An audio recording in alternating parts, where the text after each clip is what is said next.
All right, you guys, we'll be going live at 7 o'clock. So if you are here already, just hang out with us here. Like I said, we'll be going live here at, I've got some echo going here too, but we'll be going live at 7 o'clock. All right, so stick around or come back around 7, which is here real shortly. In about 15 minutes or so, we'll be getting this started.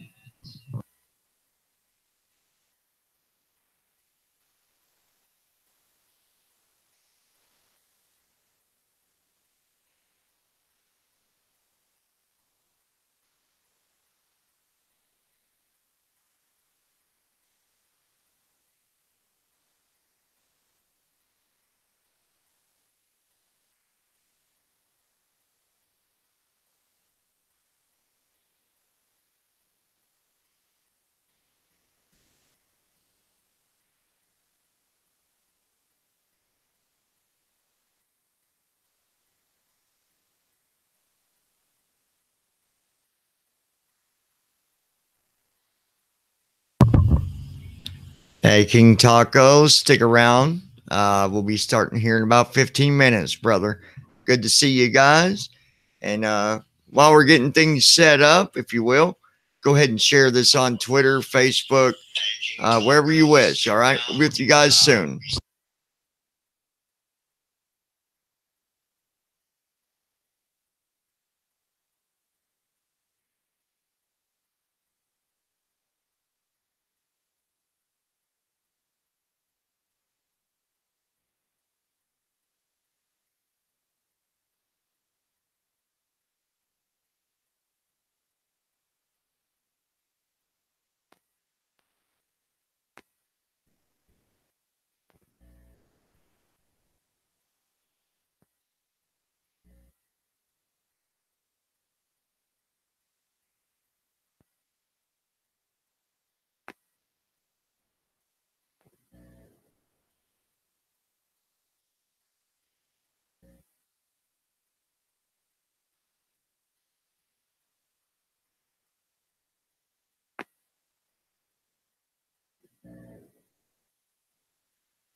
Sorry about that, guys. I don't know if you guys were getting some feedback, but we're going to be starting here shortly. Our guest will be joining us. I got this weird noise coming in. I don't know what it's doing that, but sorry about that, guys. I don't know if you guys were getting some feedback, but we're going to be starting here shortly. Our guest will be joining us. I got this weird noise coming in. I don't know what it's doing that. That was me echoing. My bad. We're going to be starting here shortly as soon as our guest, he's going to be calling into the studio and we'll get him on. This weird noise kept on going. Meh, meh. I don't know what that was, but hopefully we don't got to deal with that and this goes smoothly. I believe it will. I've got faith. You got to have faith, you know. Anyways, we have got about 15 minutes. So, and I'm not really doing a whole lot, just kind of waiting for the guest before I just fully get started. So we can just babble or whatever until he joins us. I do need to mute this. Let me mute the other one so you guys are not hearing that. Play. Next play. Previous play. Next track position. 10 minutes. 11 minutes. Once. Next track position. 11. Next play. Button. Pause. Or not next video. hearing Pause. that. Button. Play. There we go. Chat message input. 6:47 p.m. Wolf Den. I've been eating all day. Hey Wolf, how you doing, buddy? Good to see you. I'm glad you guys are joining us tonight. It's gonna be good. You guys are gonna really like this guy if you've not heard him before. Really awesome guy. He's actually one of them people that if I need advice, I go to him sometimes because he's just one of them people that, you know, that's just good at doing that kind of stuff. He knows a lot. I think there's two different kind of people in the world. There's people who are smart, like you and me and everybody else. And then you have people that we call wisdom. And I think wisdom comes with a great amount of, uh, you know, intelligence, but it comes with a great amount of experience. I believe is really what gives a person wisdom.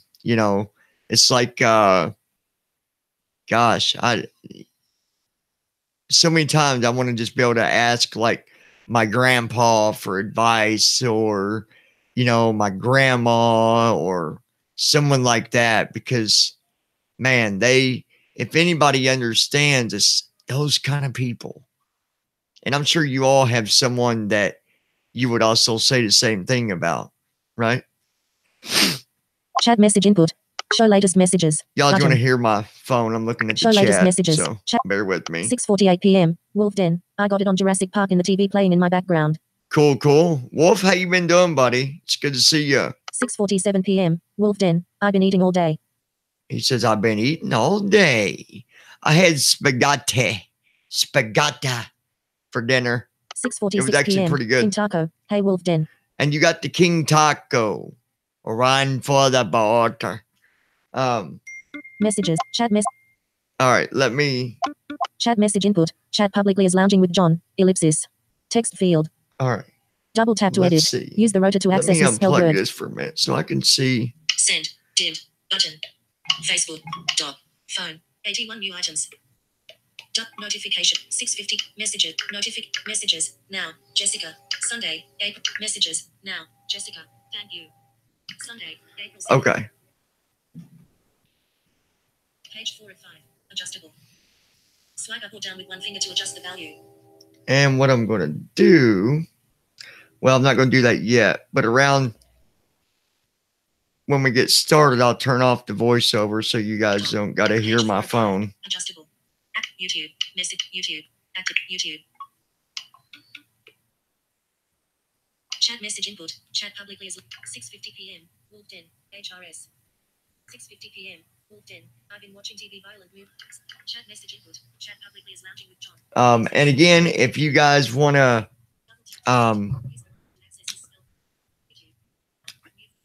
share this on Twitter, I'm actually going to step out for 1 second.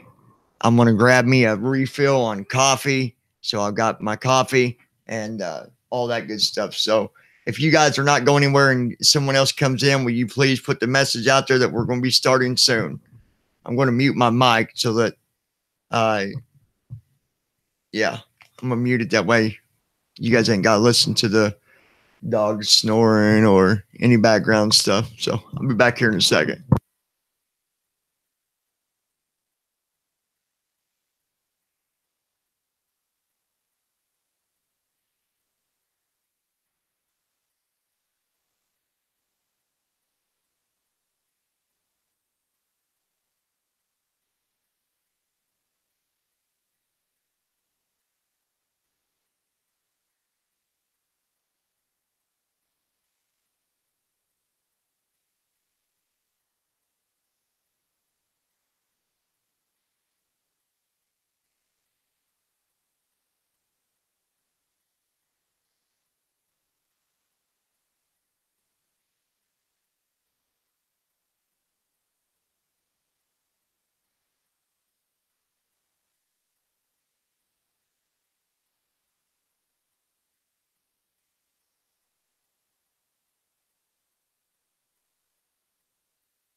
Okie dokie. Here I am.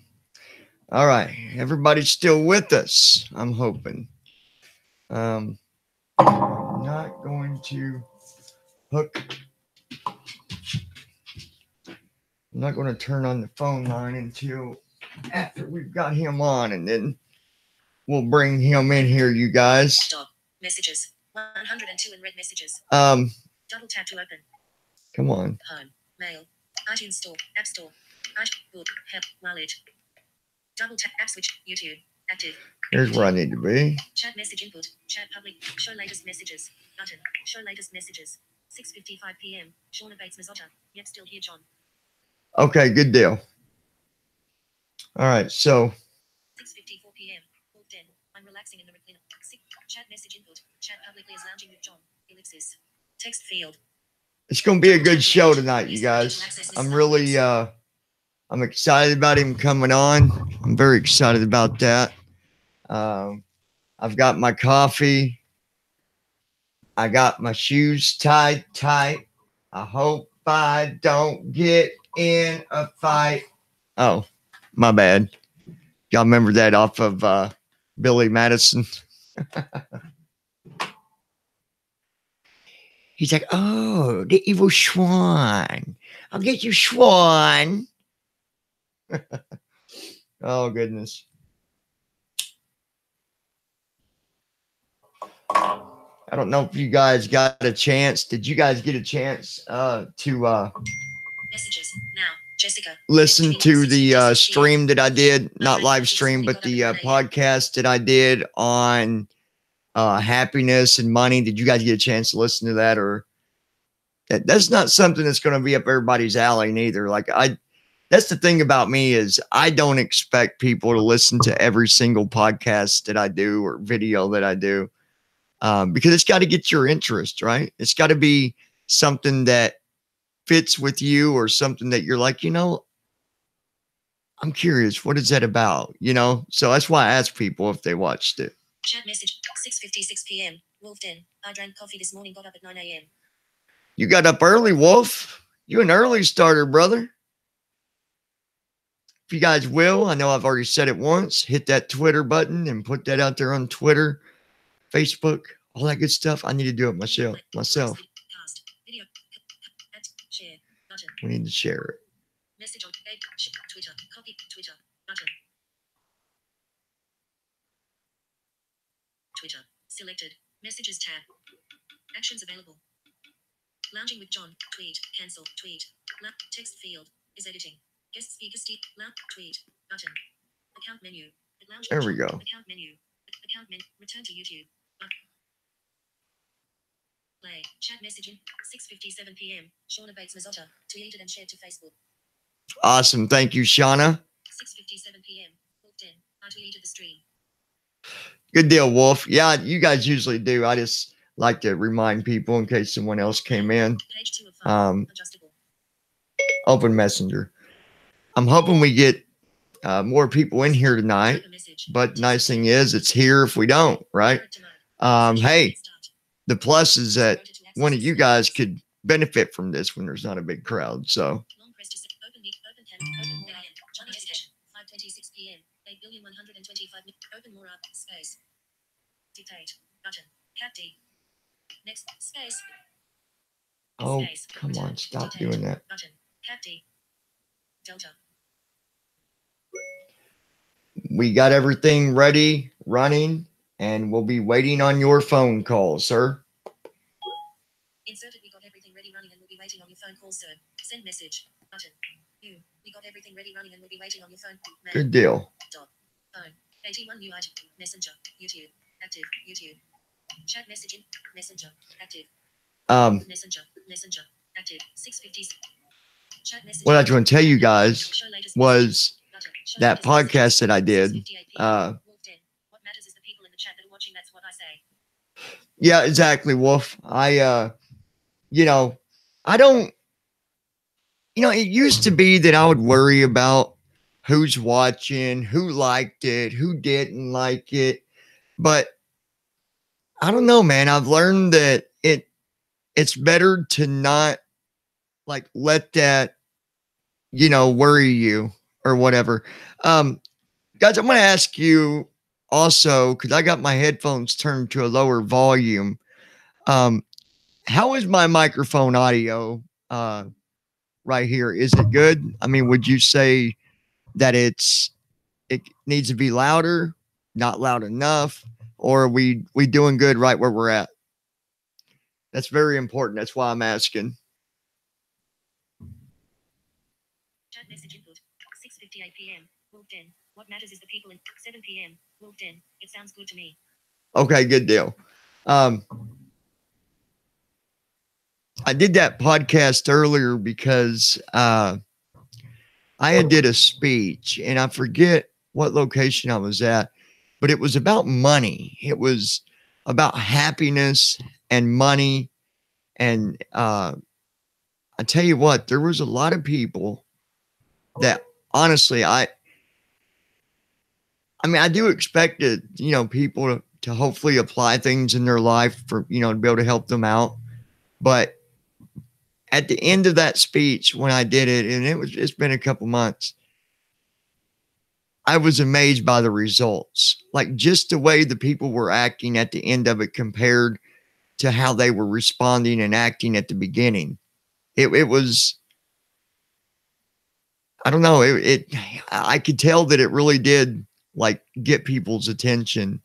I don't think my podcast that I did today was as, um, I don't want to say as inspiring because I mean, it does make sense. But I think when you're standing in front of a crowd, you either get their attention or you don't. So if you ever think about doing speaking or public speaking or anything like that, just remember that the beginning of it is really where it counts. That's where you really want to start to get their attention, get them to listen and pay attention to what you're saying. But anyway, I thought it was a good podcast. And I've actually met people that used to be that way. One minute they was all about their money and all this stuff. And then, before I know it, 6 months, 7 months later, they're a completely different person. I'll never judge somebody because I've got money. If I've got money, then I've got money. If I don't got money, then I don't got money. If I'm rich, I'm rich. If I'm poor, I'm poor. It doesn't change who I am.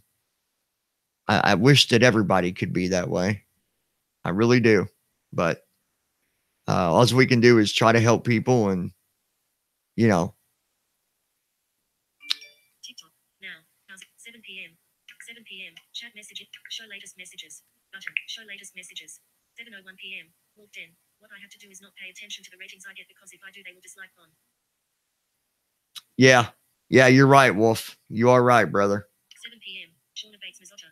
Sounds good, John. All right. We are still waiting on that phone call. It should be happening anytime, give or take a few minutes. I did send him a message and I'm pretty sure he said 7. I'll go back and make sure, but pretty sure. Let me pull back up my messenger just to double check, make sure here. 6:58. Johnny Ested. 5:26. Add a reaction. Stephen Tako. 4:19 p.m. Send me the number to call. 4:19 p.m. Johnny Ested. 2:44. Stephen Tako. 12:58 p.m. Hi Johnny. Couple days ago through the calendar, I requested we move the interview back an hour so it would be 7 p.m. your time. Possible. Okay. Yeah. Okay. Yep. 7 p.m. Yep. 2:40. Johnny Ested. Stephen Tako. 19 p.m. Add a reaction. 5:26 p.m. Johnny Ested. 5:26 p.m. See if you see my message. 6:58 p.m. Johnny Ested. 58 p.m. We got everything running and will be edging on you. All right. So he must be doing another event at the same, got something else that he's doing too, because he's not seen that last message. So here's what we're going to do. It's already 7 o'clock. So we're going to go ahead. We're going to get started. We'll go ahead and at least start it. and then we'll bring him in as soon as he calls here. All right. So let me do something. I'll be right back. Hold on, guys.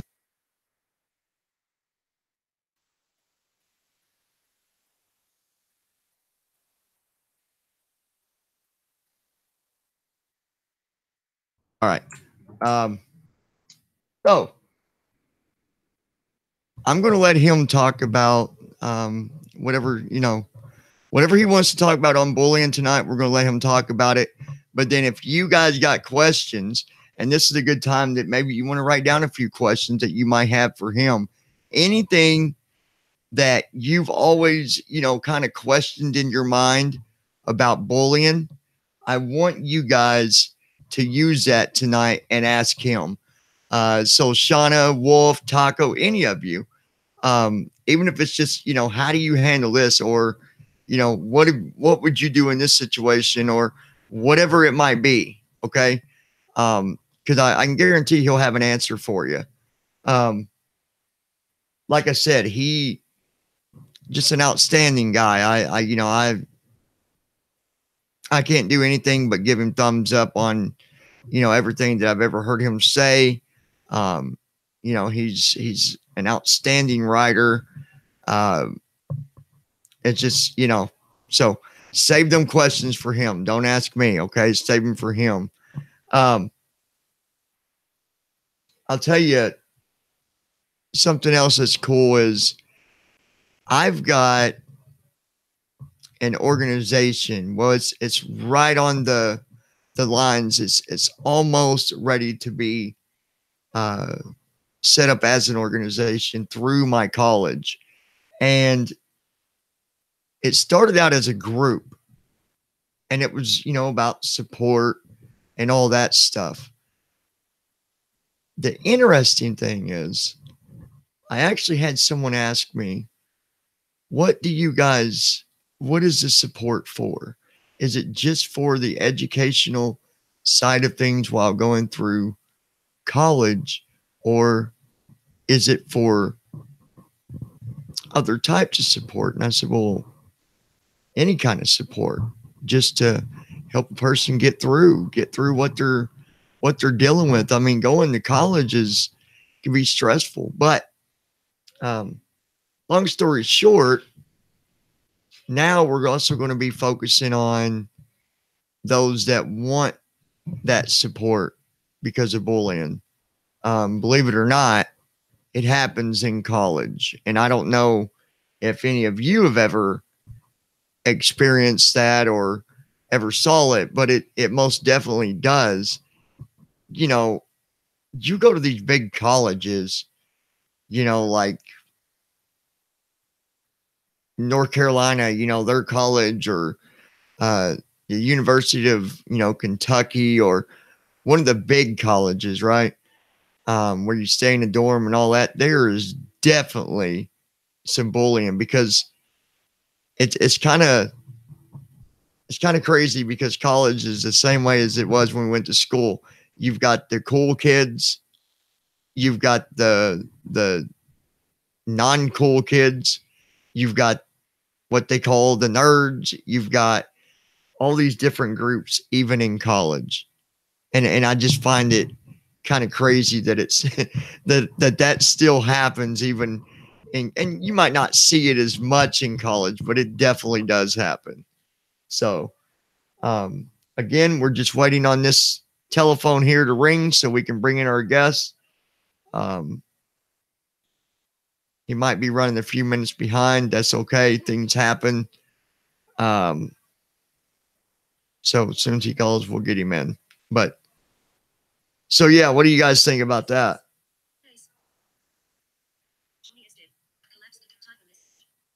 Oops, I need to get the chat pulled back up here.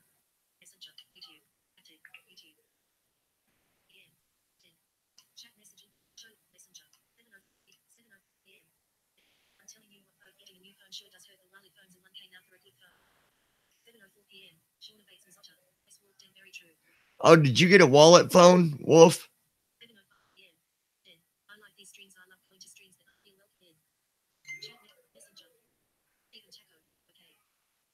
Okay. Our guest did see my message. He said, okay. Um, again, and Wolf, I'm glad that you feel that way. I don't expect people to tell me all the time that, John, the lounge, it really does make me feel good to be there. But when I do hear it, it really does mean a lot to me. I really appreciate that, Wolf. Um, you've been around for a long time, and like I tell people, I don't expect people to put their full time into it.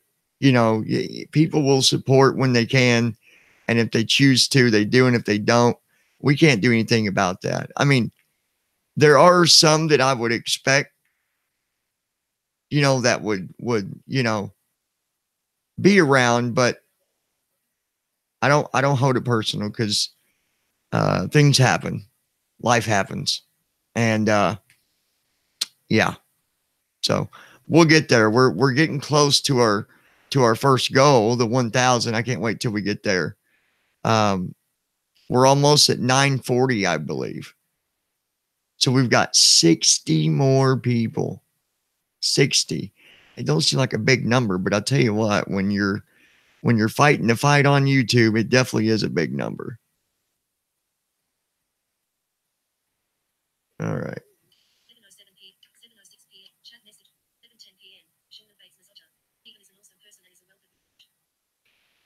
Yeah, the guy's got just a lot of wisdom, Shauna. Stephen, he really does.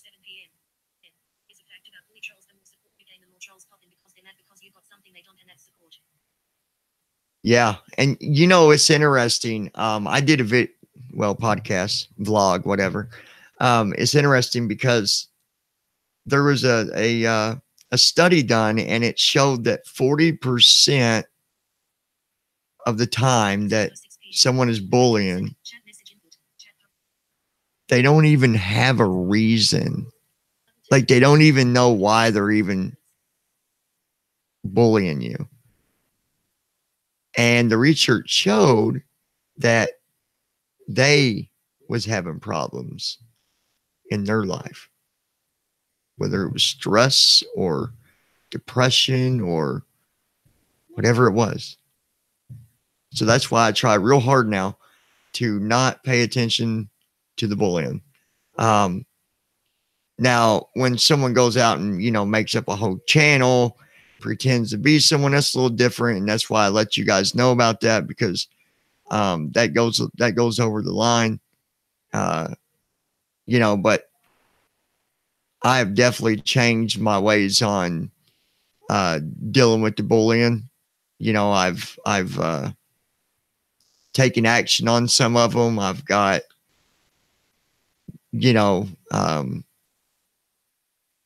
things that when they go too far, they cross the line, you got to take action. You got to do things about it. And anyways, that's all I'll say on that. But yeah, I agree with you, Wolf. I agree with you.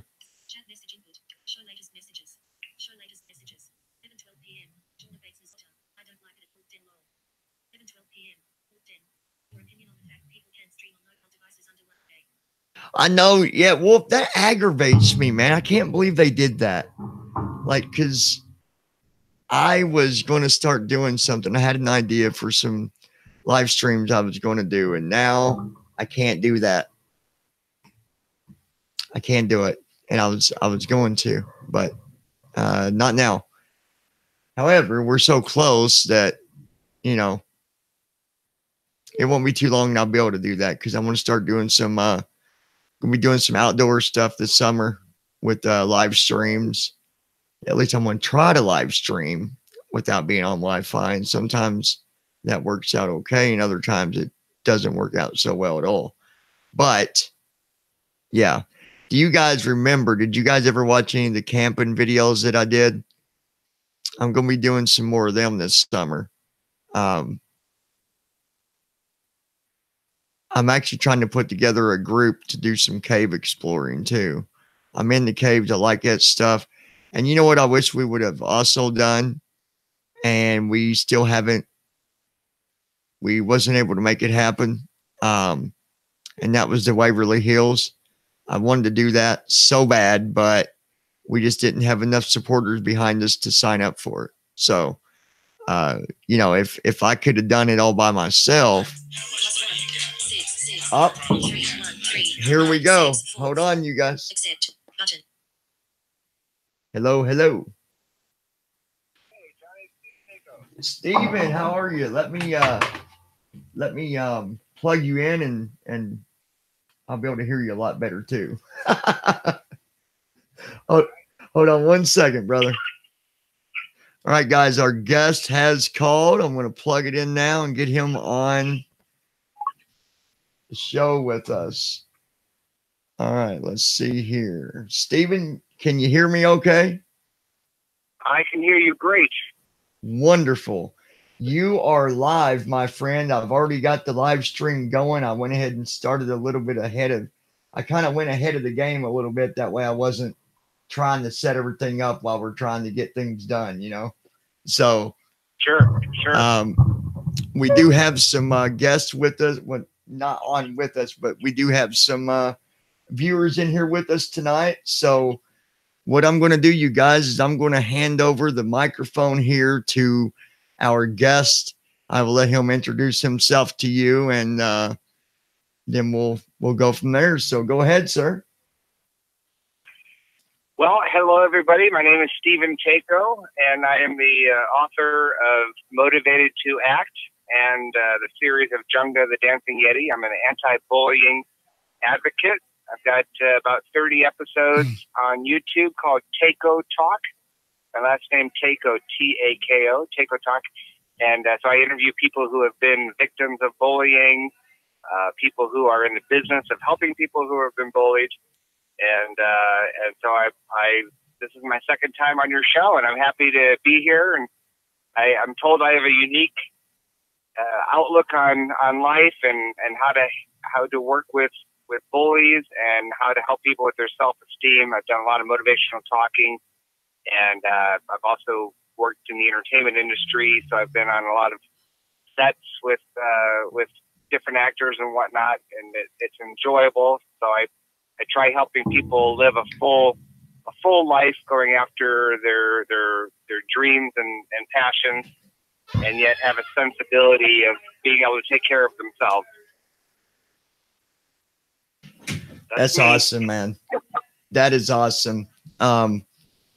I tell you what, you know, you were talking about, you know, knowledge and stuff like that. I was just talking about you a little bit earlier, Stephen, and I said that, you know, I said you've got people in the world that have knowledge and people that have wisdom, and I think that I would definitely rank you on the level of wisdom, because it just seems to me you can just tell in a person, you know, and maybe that's just my own opinion, but you know, you've experienced a lot too, so I think that as we go through things and experience things, I think that makes a big difference on what we do later in life as well. So, oh, sure. Yeah. It's one thing to be tech smart and figuring out how people should react and whatnot, but to actually live it, because I've been a victim of bullying myself. App switcher. Phone call with YouTube. Active. To a point YouTube. where Chat message input. Show latest messages. Button. Show late 7:16 p.m. Wolf Den. Hey Stephen. I wanted to hurt my father because of the way that he 7:16 p.m. Shauna Bates Mazzotta. Hey Stephen. 7. Chat message input. Chat publicly is Lounging with John. Ellipsis. Text field.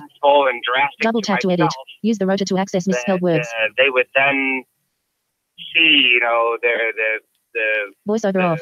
Things that they did and how they are hurting other people, that they would have to live the rest of their lives knowing that they did this to me. Mm-hmm. And you know, thankfully I was able to shake that off and realize that there are people that loved me and cared for me, and that I really should do my best to stay alive and and and everything is phases in life. You know, you have good days, bad days, but just like any type of roller coaster, you're going to have your ups and downs. Well, in life, every day is not going to be like you're at Disney World. You're going to have some days that test your character, and days where you're wondering, geez, I don't know if I could handle one more bad thing. And so I picked those days as the time where, all right, I'm gonna actually reach out and talk to somebody that I know likes me. And sometimes that's all you need, is to reach out to a family member or a friend. Look, my dad was pretty rough on me, but a lot of kids had their dads rough on them. But I was a very sensitive person, so I reached out to my dad's mother, and I was very close to my dad's mother, and that was what I needed to be able to get through some of the tough times that I had. And now I try to help people who are victims of bullying or neglect or abuse. And I realize that we're finding kids as early as preschool that are already bullying other kids. And where do they learn it from? Well, they learn it from home. So how do we reach these kids when their own parents or brothers or sisters are teaching them how to be young bullies? And so that's why one of the reasons why I came up with my Junga the Dancing Yeti book for ages kids 4 to 7. And I'm hoping that on a subconscious level, that the older brother or sister that might be reading the book to the younger child, or the parent reads the book to the child, and that message will sink in with them as well, that discrimination is not acceptable, and that bullying other people is not acceptable. And that could be a great lesson for these young kids to learn, and hopes that as their young mind is so impressionable, they see examples of what not to do and what to do, and hopefully they can make a positive difference with people in their lives. Yeah, and I think you said the key thing that I think that you really pointed out, Stephen, is the age, how young they are when they start acting like this. And so many people, and I don't know if you remember or not, but I'm taking criminal justice, and so I've dealt with a lot of juveniles, and 80% of them that's gotten in trouble has fell back on what's going on at home. And it boggles me why so many people are like, well, why is that little kid acting like that? It don't make sense. It does make sense if you know what's going on at home. Let me ask you, and you guys, I'm going to look at your questions here in a minute, okay? And Stephen, some of our guests have said hello to you. Tako said hello. Shauna said hello. Wolfton said hello. They wanted me to say hello to you. Hey, everybody. And guys, I'm going to take your questions here in a minute, okay? And I'll relay over to him. What I want you to do while he's speaking is, if you've got a question about bullying, whatever it might be, I'm sure that Stephen would be glad to answer it to the best of his ability.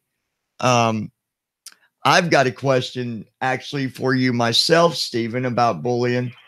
And I've seen this come from someone else that's going through it. So I'm going to kind of ask you in the third person so that I'm not like pointing out who's going through it, right? What do you do when a child is being bullied? It starts out at like middle school, okay? And it transitions to high school, and the school has yet done anything. And the child had been sent, horrible pictures, threatening pictures, and you go to the school, nothing's still being done. What do we do in these situations? How do we handle it? Well, there's no easy way or one. I should say, there's no one set way. But the first thing that comes to mind to me is there's in Ohio. There's a school called Galleon, and what they did is they have a group of parents, because if one child is experiencing this, then there's a really good chance that other children are experiencing it as well, and so somehow, if these parents can find each other, how they say there's strength in numbers, and so if you've got what these parents did is they started a Facebook page, and it's like an open forum where they can start having a dialogue and talking about things that are going on, and things that are going wrong with the school. And then the school, what finally happened is the school was turning a deaf ear on these parents individually. Right. But when they collaborated with each other and started corresponding with each other, they found the strength that they needed, and the courage to start showing up at some of the functions that the school put on, like the PTA meetings or whatever. And now Right. it's not just one scared parent talking out, because look, you and I, we're comfortable standing up and talking to groups of people because that's kind of what we do in our living. Right. But a lot of people are afraid of repercussion. They're afraid of being labeled or pointed out as a troublemaker, or people denying that there is a problem. But when you have a coalition of parents that get together and say, look, enough is enough, and our children are suffering, and what is the school doing to change it? And so far, they haven't done anything. And so they put together this Facebook page. They have an open forum. They start chatting about stuff, and then they agree to go to these meetings together. And and now they know more about what's going on with the other students, and that gives them strength, because it's one thing to go in and talk about sticking up for your own child, and that's a great thing to do. But when you know that there's a group of children, and there's usually a small handful of instigators, problematic children that are causing a lot of grief for other kids, and it's harming their learning experience. And so anyway, so that's one way that I would recommend that parents get involved. Find out other kids, like maybe your child knows of other friends at school that are also suffering with this, and then have the parents talk to each other. Okay. If your son Bobby has another buddy named Jim, let's go talk to Jim's parents and see if they've had any success, or if they've tried getting a hold of the school. Next thing you know, you got 10 parents on this group, and the school superintendent gets involved. Yeah. And now the superintendent maybe starts asking some questions. Hey, why do I have a group of 10 students and their parents? So I got 20 parents breathing down my neck saying that we don't have a good anti-bullying policy at our school. Right. And so that type of collaboration all of a sudden starts getting people involved. The squeaky wheel gets the oil.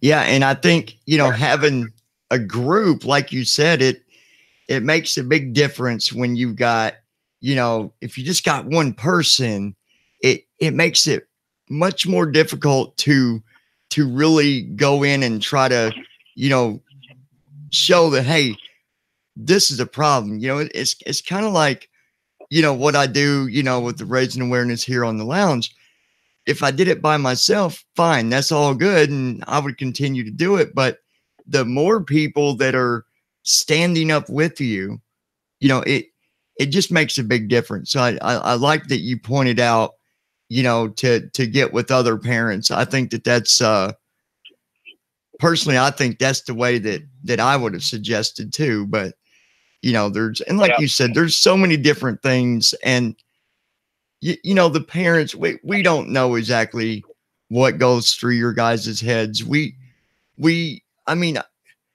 we understand situations, but everybody's different. I think the most important thing is to know that you're not alone. I think that's also very important to know that you're not the only one that's going through this. Maybe you are where you're at, but maybe not, Yeah. Now I'll tell you, if there are situations where the threats, like where the child really is afraid, not of being harassed or being punched or whatever, but where there's an actual, like, I'm afraid of my life type of threat. Yeah. That's the type of situation where there really is like immediate attention needs to be made. And I'll tell you one thing. I'm on the fence, and I'd be interested to hear what your point of view is on this. Mm-hmm. And that is that there are situations where children are being bullied at their school, and the bullying keeps happening, and what happens is the parents take the child out of that school and move them to another school. And I will tell you that I have very mixed feelings on that. Yeah. And the reason why I say that is that, and I don't want to I don't want to offend any of your audience, that may be experiencing something like this. Oh yeah, absolutely. But I'm a true proponent of fixing a problem versus running away from it. And and so, like, if you haven't exhausted all avenues, then I believe that pulling a child out of the school, bringing them to another school, that sometimes there's something where the child needs help with their self-esteem. Mm-hmm. The child needs, they need counseling in that, the fact that, look, if you have a low self-esteem and you're an easy target at your school, and you just leave because you're so tired of being picked on, you go to another school, but you're still an easy target and you still have low self-esteem, then there's going to be people that find you at that school, and they're going to bully you as well. Yeah. And if you leave that school and go to a third school, and you still haven't worked on the child's self-esteem and worked on ways that you can help fix the problem, all you're doing is you're bringing your child who has a problem. It's not always just the school, but it's the child that actually has issues. Right. And it could be issues from all kinds of things. It could be that they're from they got issues, low self-esteem issues, because they don't feel like they have a high self-worth. Right. And so they just bring like this low self-esteem wherever they go, and unless you find some help, like therapy, self-esteem help to help that child, they're going to just keep bringing that low self-esteem to whatever school they go to whatever relationship they're in, to whatever job they eventually get. Yeah. And so I'm a huge proponent of working, not just pointing fingers at the bullies and saying these bullies are bad, the school is bad, they're not doing anything, but really turning towards the child who is being bullied and really looking at, is there anything that I could possibly do to coach my child who's being bullied to be more self-confident? And I can say that that's not always an option. Right. But sometimes it is an option, and sometimes it's so easy to point fingers at the bullies, and the school isn't doing everything to save my child. And and there could be sometimes, in some cases, there could be more opportunity to help that child with their self-esteem, help them with whatever issues they're going on, to let them know that they are a very valuable person in this family, that they are a very valuable person to this school, that they do have friends and family members that love them, and that they have gifts and they have talent and they are funny and they are smart and they are, yeah, all the positives. Words, yeah, all the positive things. Yeah. Because if you keep drilling all that positiveness into the child, then the child is less likely to believe the lies that other people are saying. Yeah, and it's like, I came up with a little exercise that I've actually had a few people they've done this and come back to tell me that, it was all positive at the end. Is what I do is that, that they started out, they had horrible self-esteem. They thought horrible about themselves. They thought they were dumb. They didn't think they were pretty and all this. So I came up with a little exercise, and I tell people, I say, try this for about 7 days and just try it, because if it helps you, then you've done no harm, no big deal. And if it don't, then okay, it didn't work. What else can we do? But long story short, they get up each morning and they tell themselves, they don't go to somebody. They tell themselves positive things about themselves. As soon as they wake up, even if they want to lay in bed and do it and say it to themselves quietly, or even say it out loud, is give yourself positive things about you. I am a beautiful person. Today I will succeed at my job, positive things that, because eventually it goes on what you said. Eventually you're going to have these positive things in your mind. And I just feel like, and I don't know, so far I've had, I think 6 different people that's done it. And I can see a big difference in them just from doing that. And they've done it for more than 7 days. I think the shortest time that the one girl I know that did it, she did it for almost 30 days. And she said now when she wakes up, she just feels positive. She's instantly thinking of positive things. And I think maybe it helps, but it goes back to what you're saying though, Stephen. Give your child things that are positive and motivational.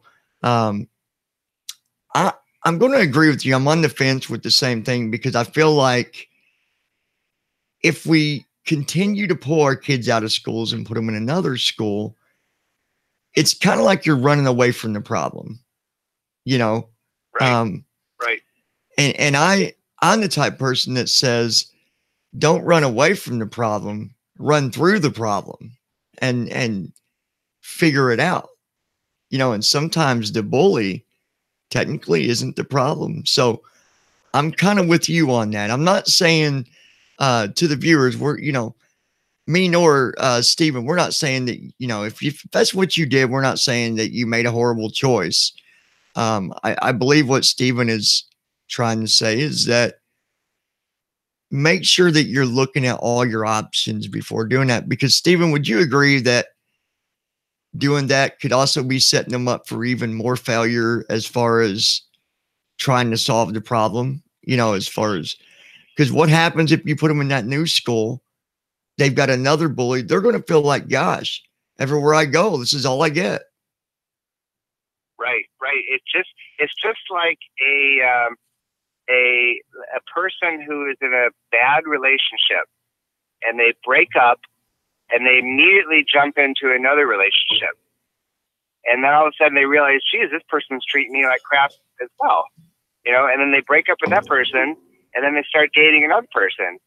And they're thinking, man, why do I keep attracting all the wrong guys, you know, or all the wrong girls, you know? And then they break up with that person and they start dating. So they keep going from dating this wrong person to that wrong person or that wrong person because they're not working on themselves. I like that you said that, because I went through something very similar to that, to where, you know, I got with this girl and it lasted for like a year. And then instead of like kind of waiting and figuring things out, you know, I got with another girl and she did the same thing about 6 months later. And once I started taking time looking at, okay, maybe you are the reason, you know, maybe there's things you need to improve. So I totally agree with you. I think that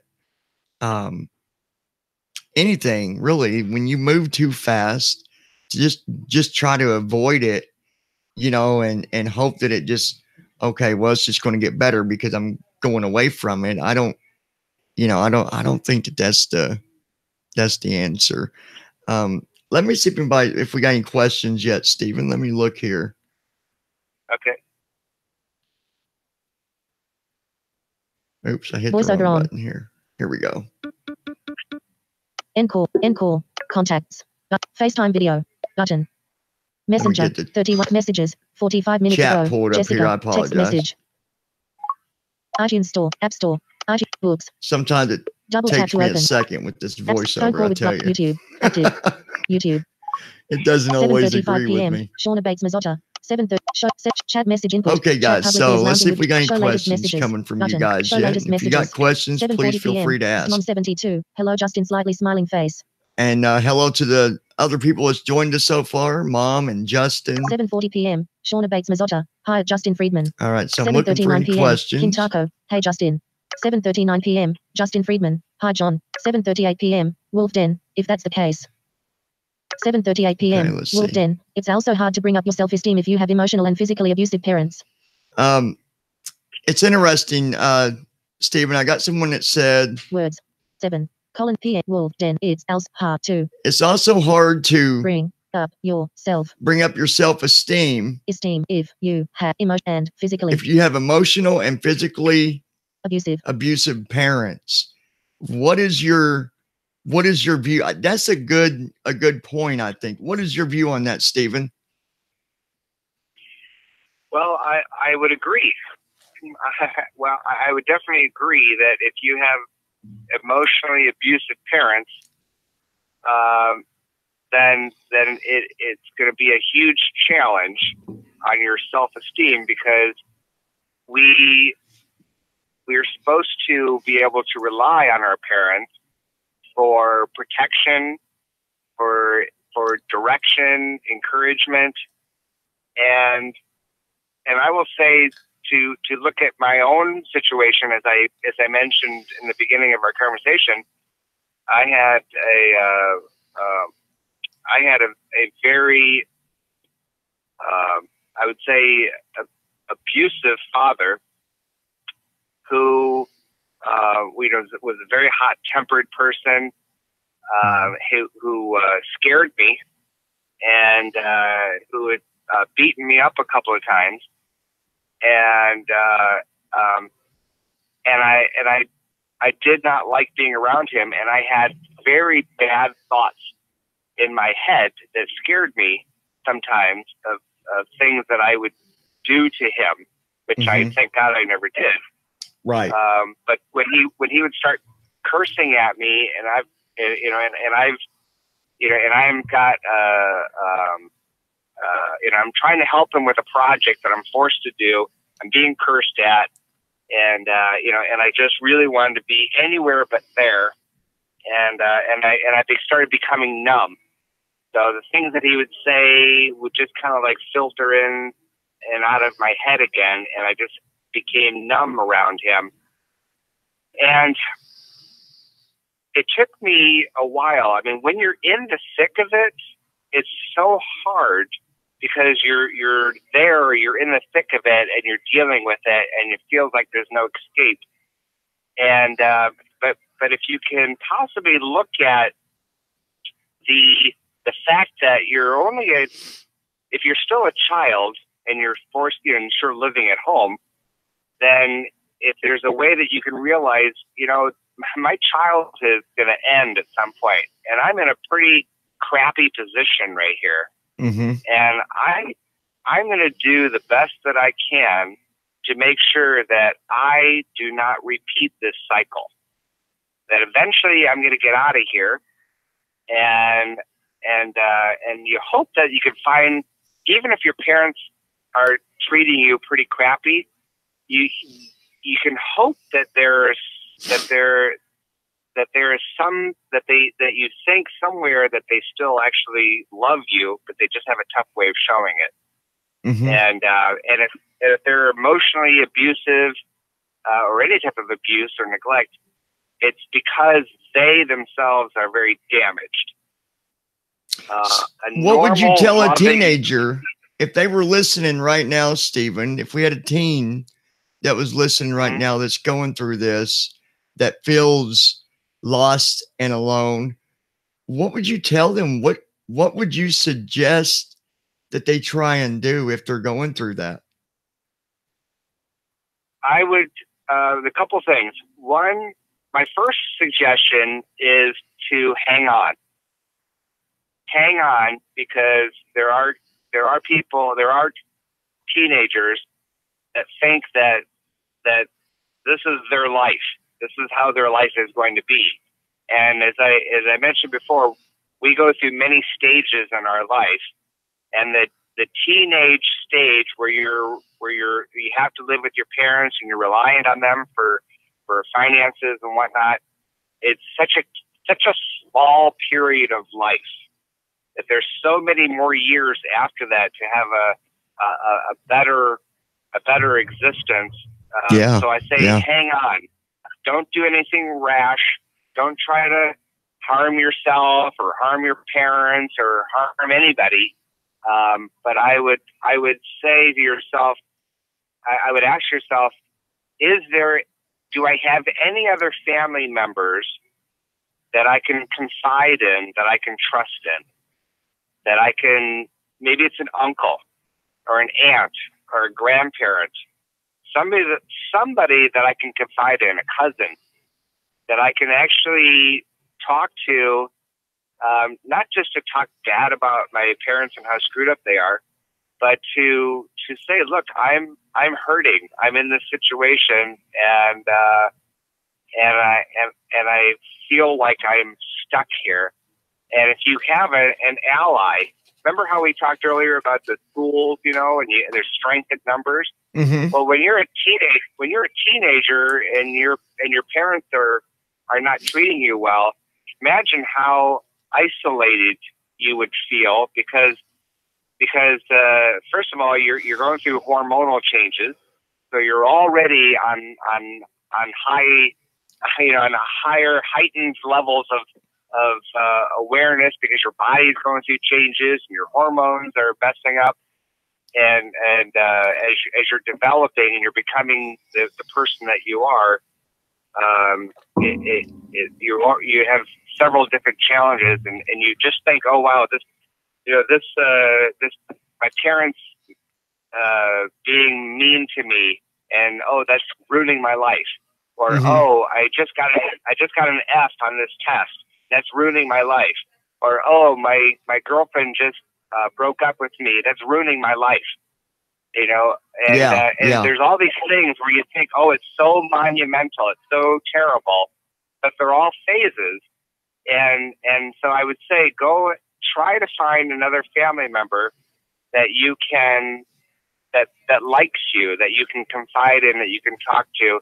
And for me, it was my dad's mother. Look, I was close to my mom too, but my mom and dad were not close to each other. My mom moved out when I was in ninth grade, and I used to cry walking down to catch the school bus because of my parents fighting.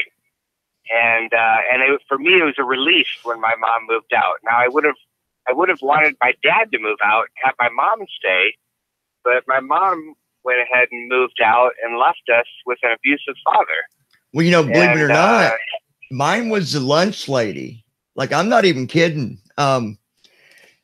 I spoke with the lunch lady a lot, you guys. There was a lady that I spoke with a while back. She works for, there's this number you can call if you feel like, you need someone to talk to. It's for bullying and stuff. I can't remember the name. I did a podcast on it. Anyway, I called and did an interview with her, and she said that sometimes you find someone even at your school that you trust, when you're going through stuff. And I talked to my lunch lady a lot, you guys. I mean, that's awesome. I didn't have anybody else. I had to. Yeah. And Stephen, wouldn't you agree that some people don't agree with me on this, and that's fine. Maybe I am wrong. Isn't it better to get it off your chest than to just let it pile up? Because growing up as a teenager, that also the effect of, you got a lot of different chemicals in your brain that start to change as well. So that kind of adds to what you were talking about, going through changes. Mm-hmm. But to hold all that in, wouldn't you think that would make it worse? Yes, and I'm going to tell you one thing off of what you just said, and that is about talking about it versus holding it in. Mm-hmm. And I will tell you that it's not always good to talk about it if you're talking to the wrong person.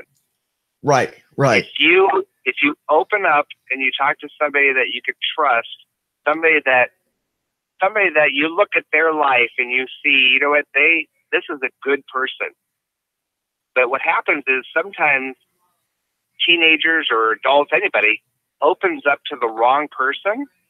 Mm-hmm. And then that person can actually turn on you and make things even worse. Or that person can just sit there and badmouth your parents just like you are. And now all you're accomplishing is that you've got like a cesspool of negative thoughts and bad feelings that is feeding off of each other. And so if you're going to open up and confide, I say look at a person who you feel is a positive influence in your life, a positive person that you could talk to, not just somebody that can commiserate with you and just say, oh yeah, man, that sucks. Yeah, that's terrible. Those right. people are terrible people. So, and I was just thinking too, I went to church today, and there's a lot of churches that have youth groups, and that's a great environment to be around people where you're not going to be judged. You're going to go in, and they're very accepting, these youth groups at mm-hmm. these churches. And in most cases, they're going to be very nurturing. They're going to be led by people who have heard it all and seen it all, and it's a safe haven for teenagers to go to. And sometimes they meet once a week, at the church basement or whatever, and and then they have like these different activities and things that they do. But that's a really nice environment where you don't even have to be religious, but you right. just go and talk to other teenagers who are supportive and loving, and they're not going to be picking on you or making fun of you. And then there are counselors there that run the church youth programs, the teen programs and such. Yeah. And they're there to inspire.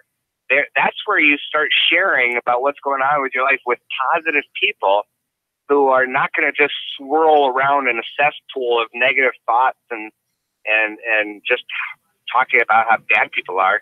That they're the people that are going to start reaffirming the good within that teenager, right? Reaffirming the skills 7:36 p.m. Chat message input. positiveness Show that latest that messages. person Button. has, Show latest is I messages. believe that 7:54 p.m. Jomo. there's a Hello. space for each one of us. There's a 7:54 reason why p.m. each one The of Bridges. us are Hi, Joe and Jeff. alive, and that we get to wake up each day. Each day is a new blessing. Yeah. And so that type of environment, you know, whether it's a positive family member or a youth group at a church, look, there's parents that will refuse to take their kid, or there's no, maybe it's a single parent that they're kind of neglecting the child because they're so busy working two jobs that they don't have time to sit down, and they feel like they've lost contact with their teenager, and the teenager is just keeps seeming to get in more and more trouble, and the parent is doing the best that they can with the limited knowledge that they have. And maybe the parent has their own problems, like they're an alcoholic or whatever. They got a lot of stress going on. They don't know how to connect with their teenager anymore. They feel like they're a failure as a parent, and no matter what they do, it doesn't seem to be working. And so they just don't have patience anymore. And all they do is they keep grounding the child or doing whatever, just whatever they're doing, it's not working. And and so maybe there's another child at the youth group that the teenager becomes friends with. That's a good idea. That those parents can say, hey, you know what? I'll take this teenager into each week. I'll take him because I'm taking my own kid. I'll pick up your kid too, and take them into the youth group program. And again, it's the positive affirmation that these teenagers need.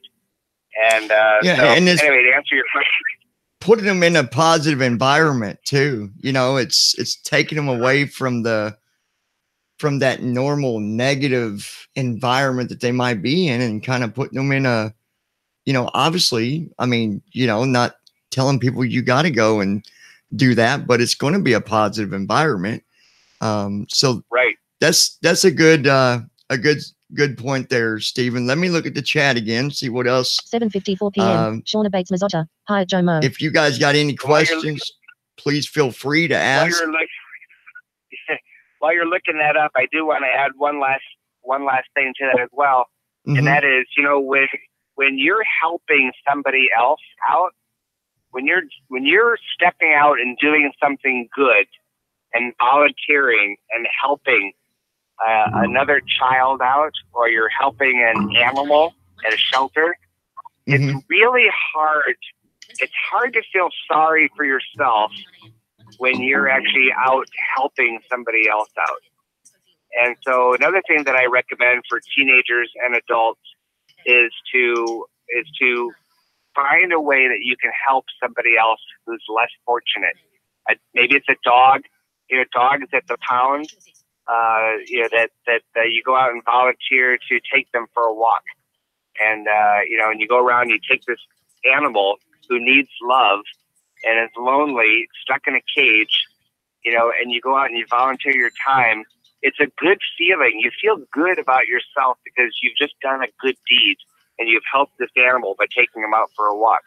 Or you volunteer at a daycare, or you go and help somebody else, a neighbor. You see another neighbor kid that's struggling with something, and you help that kid out. When you start helping other people, and you see how thankful that other child is, or you see how thankful that dog is just by a wag of the tail, when you do these good things, it reaffirms to yourself, gee, I really am a good person. I'm doing something to help somebody else out. It takes your mind off of your own problems, even if it's for an hour.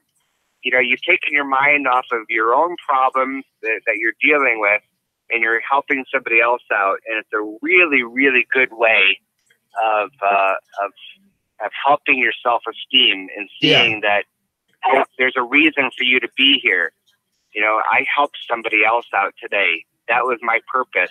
I did something really good. I'm a good person. Yeah, yeah, that's I like that you point that out. 7:54 p.m. That's The Bridges, Hajo and Jeff. I just feel like, you know, when you're able to talk to people, especially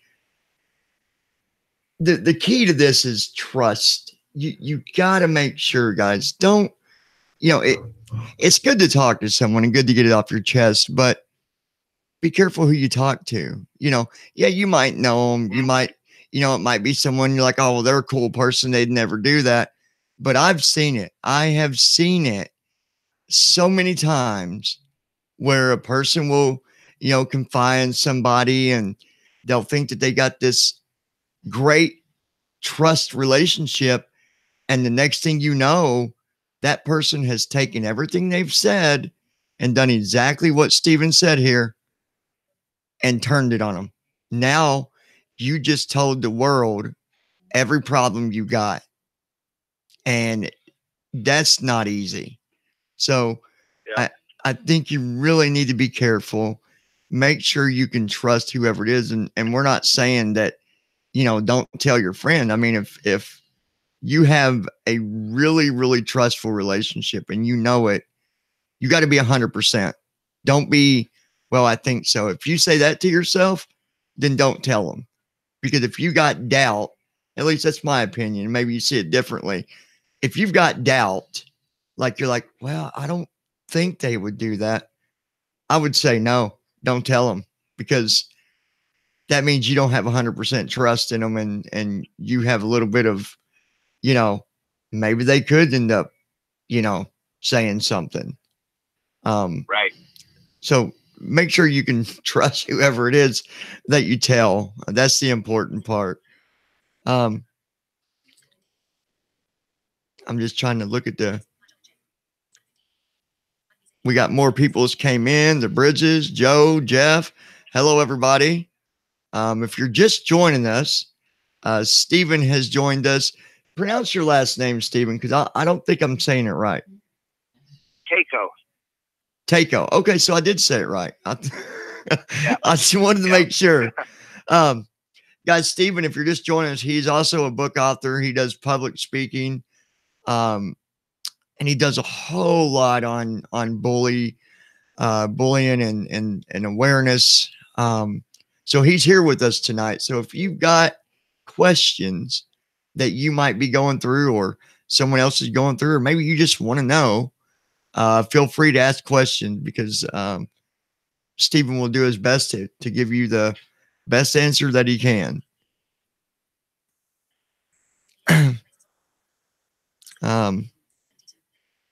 So while I'm still looking at the chat here, Stephen, tell us a little bit kind of what got you started into the public speaking for bullying.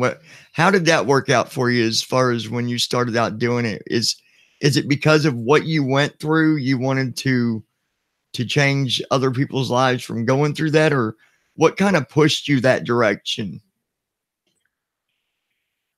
Well, actually, I've enjoyed public speaking for many years before I even got into the bullying. I feel like I joined a group called Toastmasters, and there's probably a Toastmasters in most cities, and it's an organization where you teach people how to speak, and full of encouragement, and teaches people the importance of the body of a presentation, of how to start and close a presentation, and I've been able to, I've won awards, and it's just been very encouraging. And I like to encourage other people to join Toastmasters. It helps to improve people's confidence. Most people are very afraid of public speaking, and if you become good at it, you realize that it's a certain gift that you have, and I've been able to enjoy that gift and use it in a very useful way to help other people. When I came out with my first book called Motivated to Act, it was published in 2012. The first chapter of that book is called "The Damaged Child," and it deals with the bullying that I endured as a child, and also about the strained relationship that I had with my own father. And in that basically the first 3 chapters of the book, I deal a lot with self-esteem and bullying. Well, when my publisher first read it, she said, "Stephen, I really like where you're headed with this," but she goes, "But I need more information as far as statistics, and I'd also like you to tell me about cyberbullying." Well, when I was a child, there was no cyberbullying, so I didn't originally include any of that in my book. Right. So when right. she asked me to write about it, I had to do a lot more research. And with all the research that I did, I became so much more aware, and I realized also that I have somewhat of a unique viewpoint on bullying, because a lot of people just gravitate towards the bully is just a bad person and playing this victim role. And I have a much more broader approach. It's not so black and white. There are there's 3 basic levels to bullying. There's the bully, there's the bully victim, and then there's the victim. Yeah. And most bullies actually are fall under the bully/victim role. And that is, they are actually victims in some aspect of their life, and they turn that victimization of themselves, they turn around and end up being bullies to somebody else. Yeah. And a classic example. Oh, go ahead. I just say, I always say about that with the bullies being victims too. There's, times I will say, let's not just target the bully being a bad person. Let's also help the bully. Let's figure out if we can do something to help them as well. So go ahead. What you're going to say? Right, perfect example. So yeah. So for example, an older brother picks on his little sister. And because he picks on the little sister, now the little sister goes to school and she picks on the little boy in her class. And she starts bullying this little boy. And she's getting her aggression out. She feels like she has absolutely no power at home.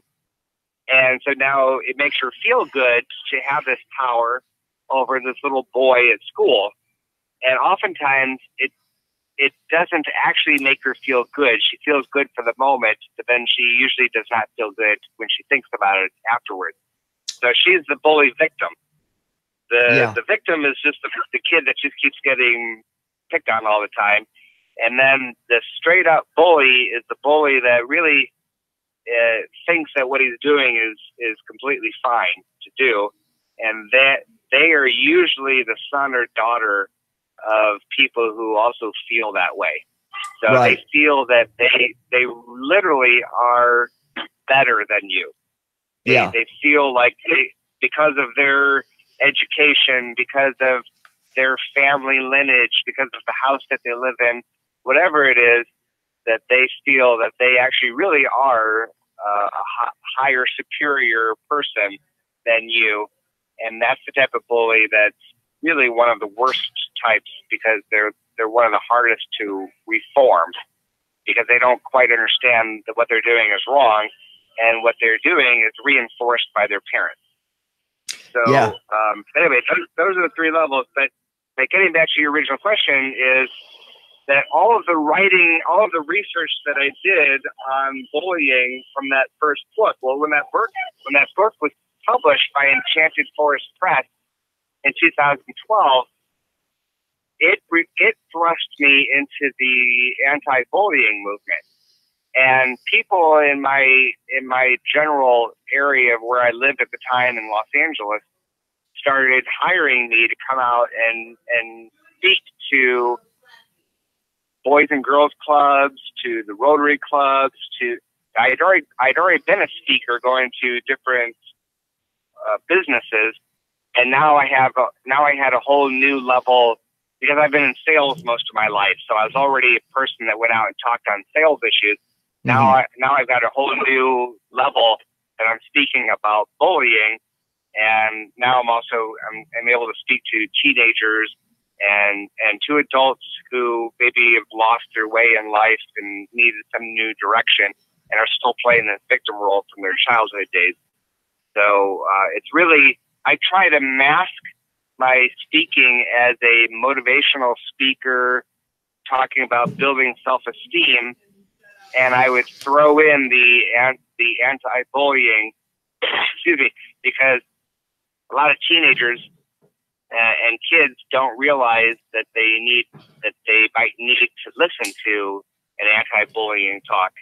And so if they're more interested in listening to a self-help or motivational type of talk, but going back to the victim is not receiving the positive input that they need a lot from home or from their peers. And so if I'm able to come out and do a presentation to teenagers and talk about how each of us has a sense of worth and each of us has a purpose. Good night, Mom. And try to get people to focus on their strengths. Yeah. Then if I can increase their self-esteem, they are less likely to fall victim to a bully, because they're going to look at what a bully is saying or doing and just think, well, that person is ridiculous. They don't know what they're talking about. Well, what about stress? Do you think that, let's say you got a kid, and this is kind of a random question, but I think it's a good one. You've got a kid and they're not really a bully. They don't really pick on people ever.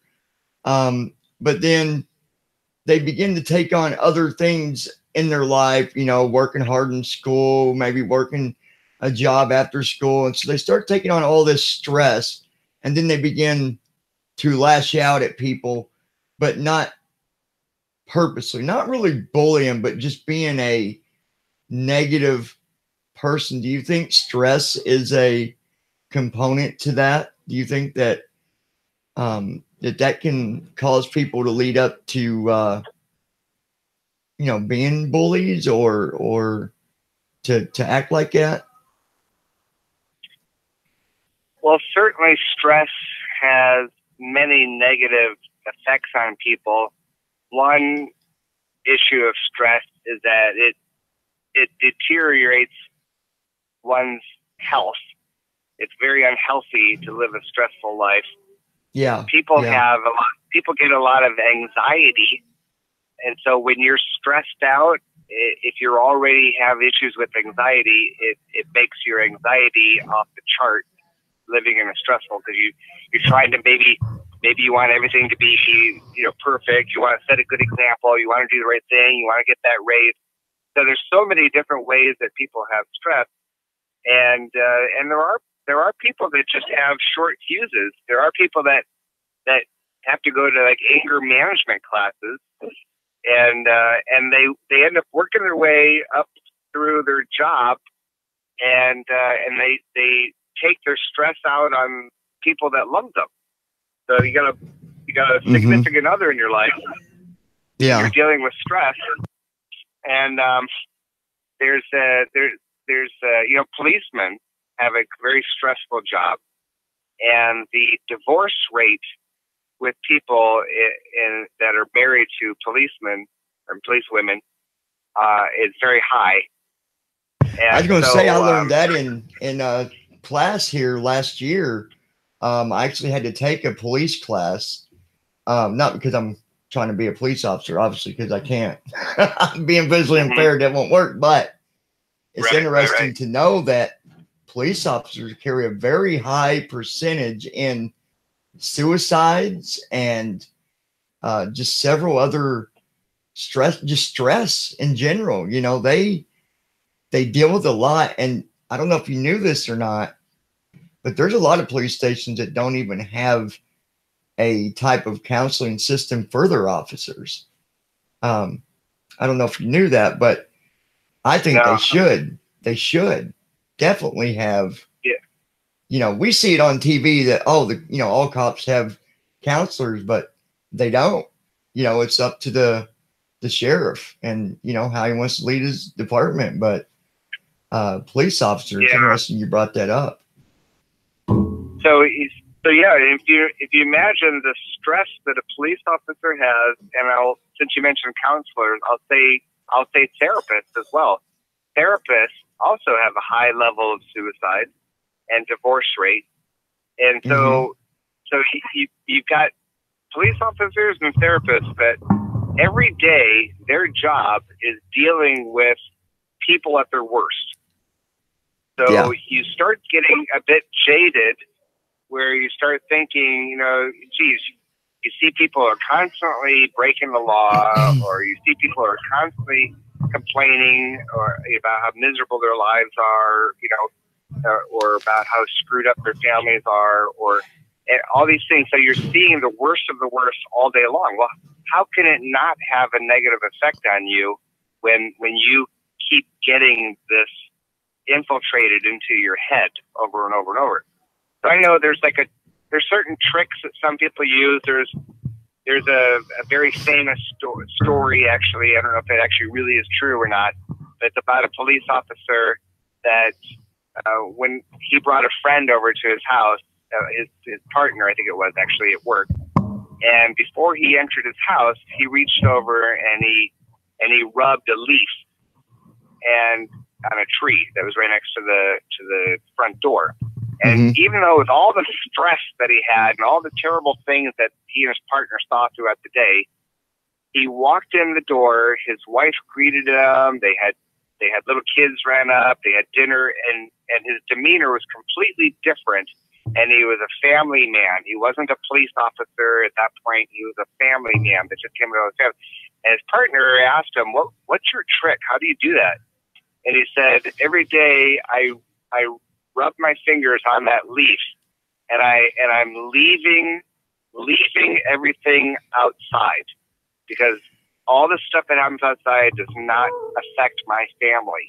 Nice. Does not have a negative impact on my family. Doesn't have a negative impact on me, because I'm off the clock. I did the best that I could while I was at work. Now I'm at home. Now it's time to enjoy listening to my family talk about their day, enjoy a nice meal, say a prayer around the dinner table, play cards, watch TV, whatever good family time that he could have with his family." So there are ways of dealing with stress. It could be as simple as I was under a very stressful job for a while, and I bought a fish tank. And sometimes I would just sit and I would watch the fish tank. I would watch the fish walking around. They weren't evolved yet. I was watching the fish, swim around, and it has a very calming effect. Yeah. So people will find different ways to reduce their stress. But I will say that if somebody's got a lot of stress at work, and you realize that now you've got a lot of stress at home, that it could be that you are unfairly bringing your work stress into your home environment, and you're lashing out at your kids, you're lashing out at your siblings, you're lashing out at your parents, and they've done nothing wrong. And you want them to look forward to you coming home. Well, when my dad was pulling in the driveway, I'll tell you one thing. With let's say my mom and my siblings, we're all having fun, we're talking about things or whatever. And as soon as we'd see my dad's car pulling in the driveway, our hearts would sink. Oh, man. We didn't want to see him. We didn't want to know if he was going to be in a bad mood or not. And my dad would sometimes come through that door, and he would just take it out on whoever he saw. And it was a very uncomfortable situation to be in. And, and I know I've been talking about my dad a few times here. I'm very thankful that finally in 2013, when my dad was in his late 70s, that my dad and I finally bonded. and we actually became super close. And I was able to enjoy the last 4.5 years of his life. Mm-hmm. He died just over a year ago, and I'm still broken up over it at times. But I'm glad that I didn't hold on to that grudge, for the rest of my life. I'm glad that I did forgive my dad. When I was 21 years old, I forgave my dad. I was an adult. I was a man. I moved to a completely different state to get away from my dad. Mm-hmm. But I was no longer under his wing, and I was free to make my own choices. And it took me a long time, but I did realize, look, I'm going to forgive my dad, and I'm going to forgive all those kids that picked on me when I was a kid. Kids do dumb things. Kids do Mm-hmm. things that kids do. And I'm no longer going to blame these kids because they're adults like I am. And we're all trying to make our way in our life. And I'm not going to play this victim role anymore. It doesn't suit me well. But I did have a low self-esteem for many years still. And it was something that I struggled with for a long time. But now I have a great self-esteem. I feel great about myself, and That's awesome. I'm attracting positive people into my life all the time, and that's a really good feeling, But people who are negative, the law of attraction, you tend to attract the things that you focus on, Mm-hmm. And if you're thinking negatively, if you're thinking about harming yourself or harming other people or talking bad about people, you're going to surround yourself with other people who think that that's totally fine because that's what they like to do. They like to talk bad about other people as well. If you start focusing your time and energy around positive people that are helping other people that are finding ways to do good things for other people, you then start feeling better about yourself as well, and you're talking positively about people, and you're realizing that most people out there are kind of messed up in some way. And, in one way or another, yeah. Yeah, one way or another, they're kind of messed up, And so you can focus on the problems that all of us have. Look, I'm not perfect. I got things that I got to work on still. If I start focusing on all those things, though, then I'm going to start attracting negative people in my life, and all of a sudden that problem that I might be dealing with is all of a sudden going to be a huge focal point. But no, I'm going to keep focusing on the positiveness. I'm going to focus on my books that are coming out. Look, how many people have published motivational books and go out and talk about it? And there's not a lot. I mean, there's a decent amount of it. But I'm focusing on surrounding myself with positive people like yourself and other people that are movers and shakers that are doing good things out there. And that's what I encourage other people to do. Like, whether it's a teenager that you gave me as an example earlier, find yourself a positive influence in your family, or find yourself a youth group at your church or other places of worship. That are good people, and you just keep getting that positiveness infiltrated into your head. And like any type of lesson, if you're going to learn how to play the saxophone, you have to keep practicing and practicing, and you're going to sound horrible, and it's going to be embarrassing, and you're going to be terrible at it until you keep practicing at it, and you keep instilling and reinforcing and practicing how to play the saxophone, you're going to get better at it. So just like hanging around positive people, if you keep hanging around positive people and keep focusing on ways to improve yourself, the next thing you know, you're going to be a better person for it. If you look at it, I've said this for the longest time. When it comes to positivity, you put yourself in a positive environment, you put yourself around positive people, and it will change your life. Before I changed, the way I looked at the world, when I was in the, negative all the time, I sit back and I look at that, and guess what? Part of that was because I was around nothing but negative people. And Yep. You can change that. People say, well, sometimes you can't do anything about that, but really you can. There's things you can do. There's always an option. And just to make my point, like Steven said, you put yourself around positive people and you're going to be positive. You know, I didn't get Steven here because I was negative. I didn't get Shauna to the channel because I was negative. I didn't get you guys here because I was negative. I got you guys here because I'm positive. I'm always speaking on motivation because I feel like motivation and happiness and self-esteem, it's honestly key components to your life turning out the way you want it to. You know, if we're negative all the time, we're never going to have the things in our life that we want because we're never going to look at the options to get there. You know, same with what he's talking about. Same principle. Positivity is just a wonderful thing. And I'll tell you what, Steven, I find it really, really awesome that you was able, and it's not easy. It's not easy for, you know, to grow up as a child and have a bad relationship with your parents. And then later in life, forgiving and moving on for the better. That's not easy to do. You know, I forgave my dad. You know, my dad he wasn't part of my life forever, but for the longest time, I hated him for it. But today, I love my dad with everything. I mean, it's my dad. I love him, you know.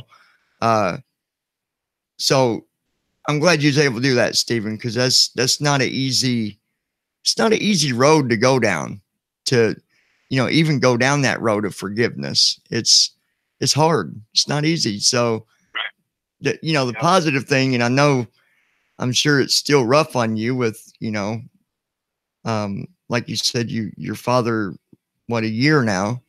I'm sure that still beats you up, but you're positive and you're staying positive, and that makes it much, much better for you, you know, instead of being negative. I think that's his point here, guys, is whatever you're going through, trying to put yourself around positive people. And I think it'll help you. YouTube, you've got YouTube, Steven. If you want, let them know how to find you again on YouTube. And then, guys, here in a few minutes, I'm going to talk about something. But I just want to do a reminder here, Steven. Where can they find you on YouTube? Well, if you search my name on YouTube, you'll find all kinds of interesting things about me. Because of my entertainment background, there's videos of me dancing. I've won dance contests. And there's I think I did see a video of but there's also, my actual program is called Tako Talk. So my last name Tako, and then the word talk, Talk. So Tako Talk is the name of the show. And again, I've got about 30 episodes on there. I think that's awesome. I did one show. I think I did one show last year. I started, I believe, in 2014, and it was a really a nice way of giving back and helping people and encouraging people, and I enjoyed it. My attention is more towards my Junga the Dancing Yeti books at this point. Shauna, if you want. Shauna, if you want, you can put his links on there so everybody can see them. If you want to put them on there, that would be awesome if you could. Now, go ahead about your book, Steven. I know you're talking about that. So it's kind of a neat segue, but you and I had talked earlier about how the bully is not always just this bad person that needs to be disciplined.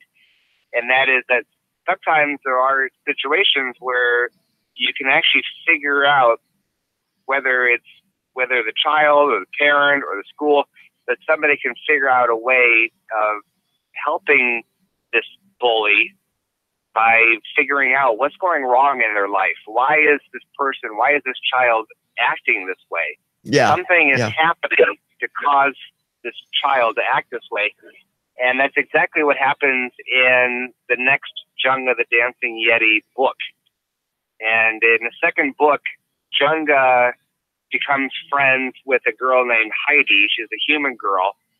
And they end up being bullied by another new character.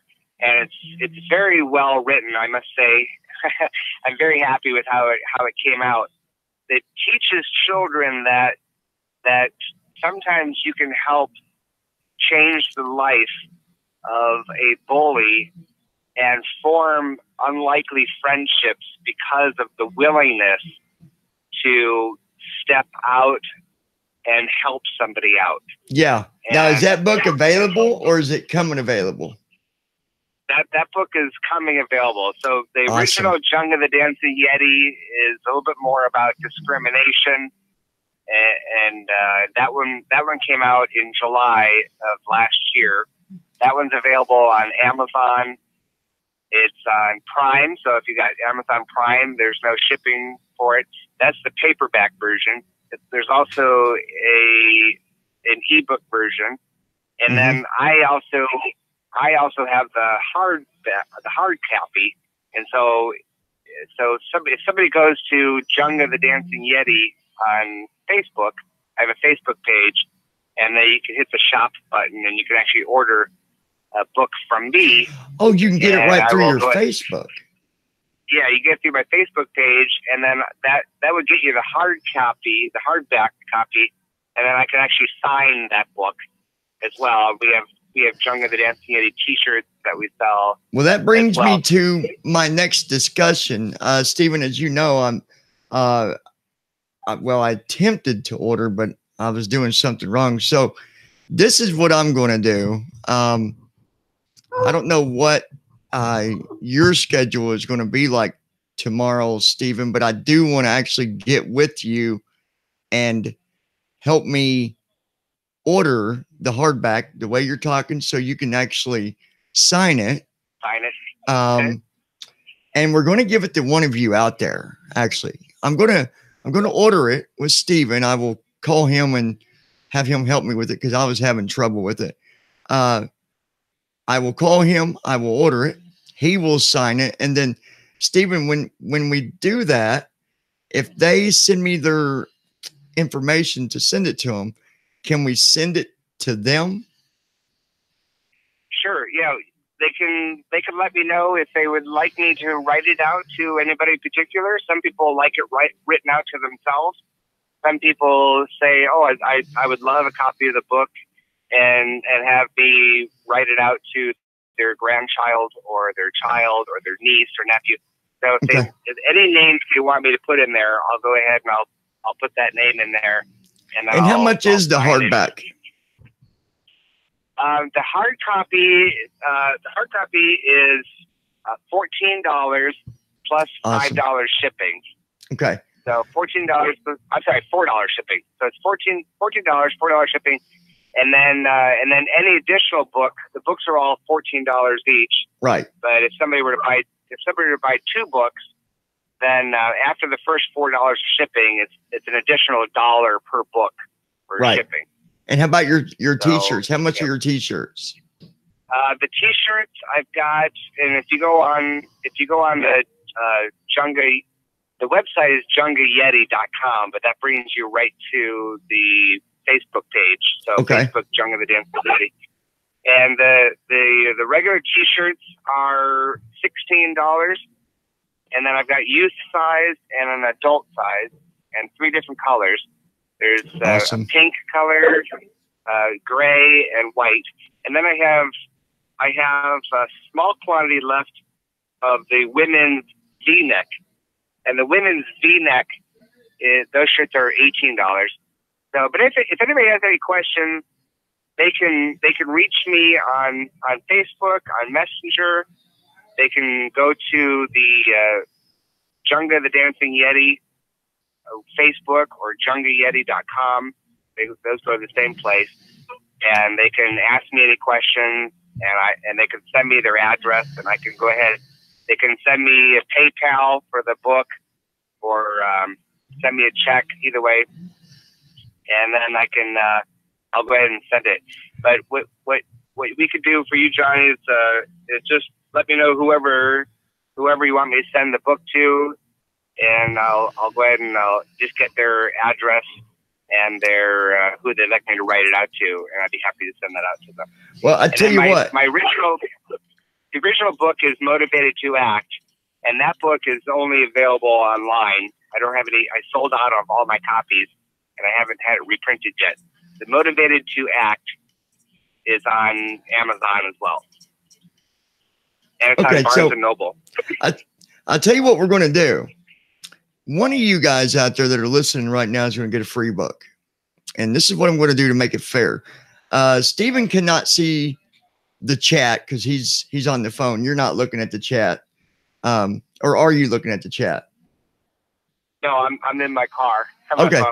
So here's what we're going to do. I'm going to have you guys throw me a number, and we've got about, I'm just going to rough it around 10 people here.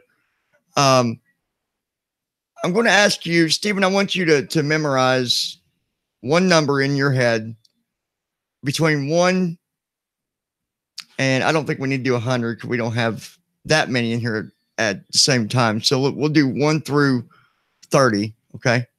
1 through 30, okay. Stephen. I want you to think of a number. Don't say it out loud until I ask you. Now, I want you guys that are listening, I want you to throw your number down one time. Don't say nothing else on the chat. That way I can keep up with it. Whoever gets closest to that number will get that book, and he will sign it. Correct, Stephen? You can sign that book? That's right. Jessica. So Jessica. He will sign it, and you can, I'll contact you, and you can send me your info where we're going to send it. So let's do that now. So I'm going to wait for them to give me the number here. And while they're doing that, I just want to say I am getting excellent reviews on the book. Very happy with it. There's a lot of kids like reading it over and over. It's for ages 4 to 7. I'll tell you, the 4-year-olds are more interested in the pictures.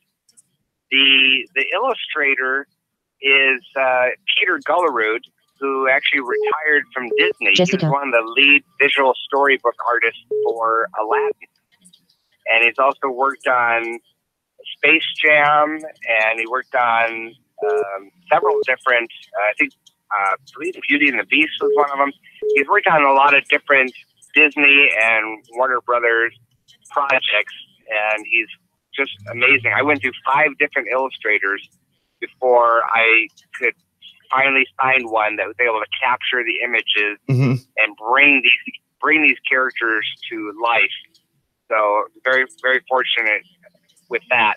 But the 4-year-olds love the pictures and they love having the book read to them. Then the 5, Jessica. 6, 7, and even 8 and 9-year-olds really enjoy the story. And I've got a lot of people asking me, when's the next book coming out? My kid wants the next book already. And Hold and so accept message. Send to voicemail. End and accept. Remind me. End and accept. Send to voicemail. Message. Send to voicemail. Send to voicemail. I just need to tweak a couple Page 2 of 5. Page dot. Safari. Messages. 104 in red. 700 and Jessica in red. Oh, selected. 100 message. Text message. Text field. Capsy. Capsy. O M M E E space O space V V E E R R. Send button. Send message. Your text camera message received from Jessica. I'm pulling up 5 periods. Home. What I'm going to do is, Stephen, I need to go ahead and throw the number out there, and then if you do that, Stephen. Can you give us message a quick, received someone brought Jessica. up okay, lol. about drinking, that end up being abusive because of drinking and stuff. So can you throw an opinion on that? And while you're doing that, I need to go lock my other door. Sure. Okay. Do you want the number now? Yep. Go ahead and throw the number out there. My number is 11. Okay. All right. And I'll be right back. I'm going to let you discuss that story, and then I'll look at numbers when I get back. Go ahead. Okay, so when it comes to drinking, that actually kind of hits a little close to home because I've got some alcoholism in my family, and I'm really uncomfortable being around people who are intoxicated. And So how do you deal with a situation where you're dealing with somebody who is an actual active alcoholic, or somebody, maybe they're not an alcoholic yet, but they're on the way there? I think I'm not quite sure how to answer the question, because I don't know if it's coming from somebody who is a significant other for somebody in that situation, or if it's somebody who's actually being bullied because of that. If it's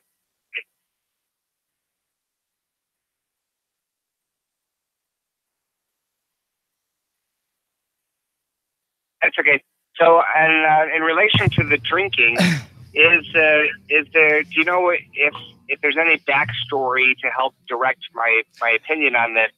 Is this a significant other? Is this somebody who's being bullied because of a drinker? I'm looking at the email now, actually, and it's funny because someone actually said something about drinking on the chat, but they didn't go in specifics. But I actually got an email. This is coming from okay, I can see it. Age 7. Okay, so they are 17 years old, this person. And we'll just call them anonymous like I usually do, which that's what they requested anyways. 17 years old, and then I'm going to read this to you.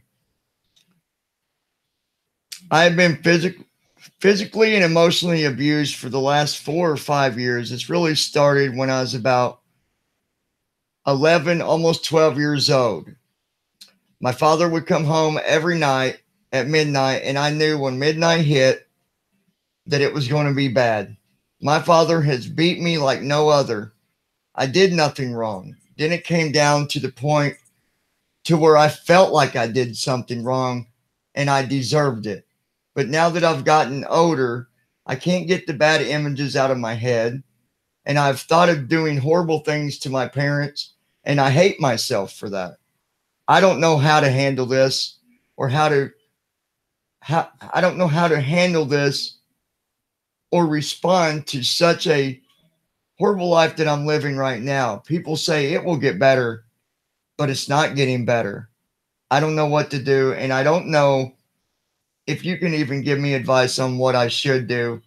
I just know that I feel horrible for thinking so badly about my parents, but I'm tired of being abused. I'm tired of being hit on, and I'm tired of being called a little, well, SLUT. I don't even want to say it, because I'm not. I try to do my best, and it's never good enough. What does a person in my situation do? And then they got this. My father drinks all the time, from the minute he wakes up to the minute he goes to work, and the minute he comes home to the minute he goes to bed, he is drinking. My mother, I really don't think that she is as bad on the drinking. She says she does it because if she doesn't, he will just get mad at her. I don't know how true that is. And then it just goes on about drinking. And yeah. So that's okay. So here's a couple of things. And first of all, I want to say to the young woman that wrote that, I can't actually say woman, young.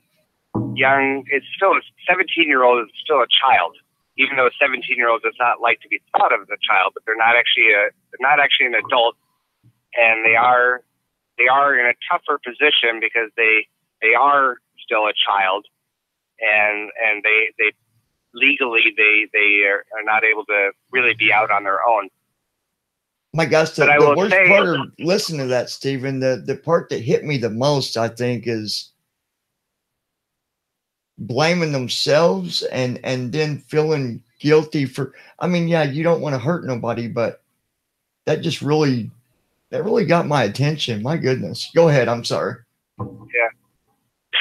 Well, that is, first of all, I want to say kudos to this girl for still caring, because there are people in her situation that are so damaged that they don't care anymore. They have empathy, they have hatred, and the fact that she feels bad about herself for things that she's done is actually a very good sign. It's a very good sign because she still cares. She still wants to do the right thing. Is she doing the right thing all the time? No. But the thought process that she still cares enough that she's actually reaching out to your show and she's exposing what's going on in her life is a huge, huge positive thing for her. Mm-hmm. It's the kids that aren't reaching out for help, that they just want to hurt their parents. Those are the kids that need a lot more help. Now, she could be one of those kids that really benefits by attending a youth program if her parents would let her attend. Going to a youth program through like a church Mm-hmm. where you're getting surrounded by positive people. Yeah. Yeah. Now, another thing is too, for her to view her parents as in a light that there's something wrong with the parents. Like it's not normal for a father to be drinking and getting drunk. Right. It's normal. It's normal for somebody in their late teens and into their 20s to not quite understand their limitations of how much alcohol they can handle. Mm-hmm. And that they get drunk because they're inexperienced, they don't know, they didn't plan it right, they didn't eat properly or whatever.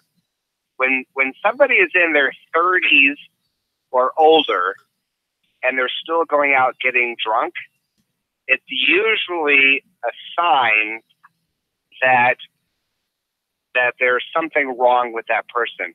There's something wrong in their lives that they. Now, I'm not talking about just a person that once in a great while, they go out and they get, they get hammered. They're not driving. Somebody else is driving them, and they're just out having fun or whatever. But I'm talking about the person that on a weekly basis is getting drunk, or on a daily basis is getting drunk. These are the people that they're medicating themselves because there's something wrong. There's something desperately wrong in their life. Mm-hmm. So if your father is getting drunk all the time, and when I say all the time, I'm saying once a week or more, then if you look at them and you change your perspective of, gee, it's me, there's something wrong with me, it's my fault or whatever, it's like, no, don't give yourself that much credit. You're not the reason why this person is drinking. This person is drinking because they've got something really going on wrong in their life, and you're an innocent bystander in this type of situation. Mm-hmm. Now, if the wife is also drinking, the wife, and let's just say the spouse, so the significant other, the spouse, if the spouse knows, gee, I'm of reasonable intelligence, and I see that my spouse is getting drunk weekly or more than weekly, and I know that, gee, I've been around. I'm a reasonably intelligent person. I recognize the fact that my spouse has a drinking problem. Mm-hmm. Okay. Yeah. Is it safe to say? Is it safe to say that is true? That a reasonable adult would see that another person is getting drunk once or more a week, that person has a drinking problem, right? That's pretty reasonable. Yeah, yeah. And so if you're accepting that, and you're staying in the marriage, and you're actually even drinking with that person because of, for whatever reason, maybe you also have a drinking problem, or maybe you're afraid that you're going to get upset. I know I have a relative whose husband is an alcoholic, and she will drink part of the reason why she drinks is because he will make her drinks. And if she doesn't drink them, he'll get mad at her for not drinking and say, what, do you got a problem? And but that person, that spouse they're an enabler. So they see what's going on. They know that their spouse has a drinking problem, but they're not doing anything about it. They're enabling it. It's a weakness. Every person who is an enabler has a weakness, and the weakness is that they're not strong enough to stand up to that person and do the right thing by insisting that the person gets help or separating themselves from that person until that person gets help. Right. So the enabler is saying, well, let's just keep saying status quo. Let's not rock the boat. You know, I'll go ahead and I'll drink with you, and I'll go ahead and clean up your messes or deal with the fact that you're getting drunk all the time, and we're just going to live this way. And the problem is when you subject your children to it. So a 17-year-old girl who's being called things from her parents, and they both have drinking problems, if she can step outside of the situation and look down from above and see that the parents are the ones that are messed up.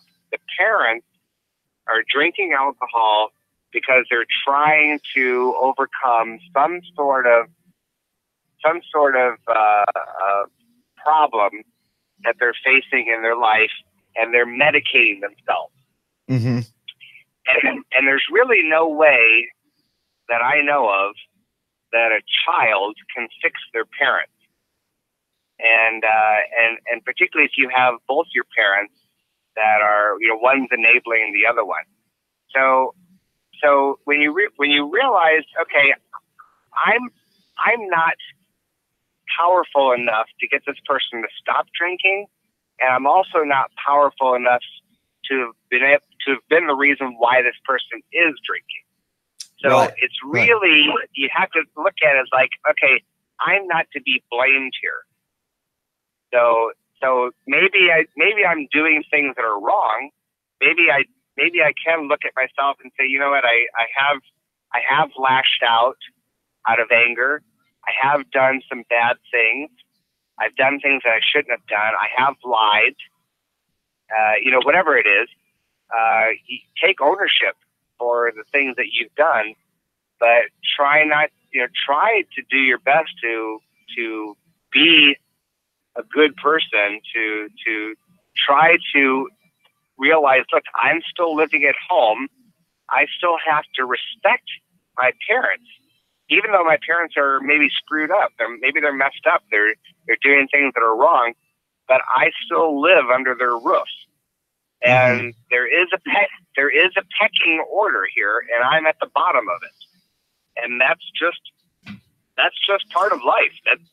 That's how life is. And eventually, the teenager is going to grow up and have their own kids, and none of us are perfect. And even when when that teenager grows up and she has her own kids, and maybe she screwed up, and then she's got a daughter or a son that's talking back to them and not helping cleaning the dishes, or not cleaning the cat box, or staying out later than they were supposed to.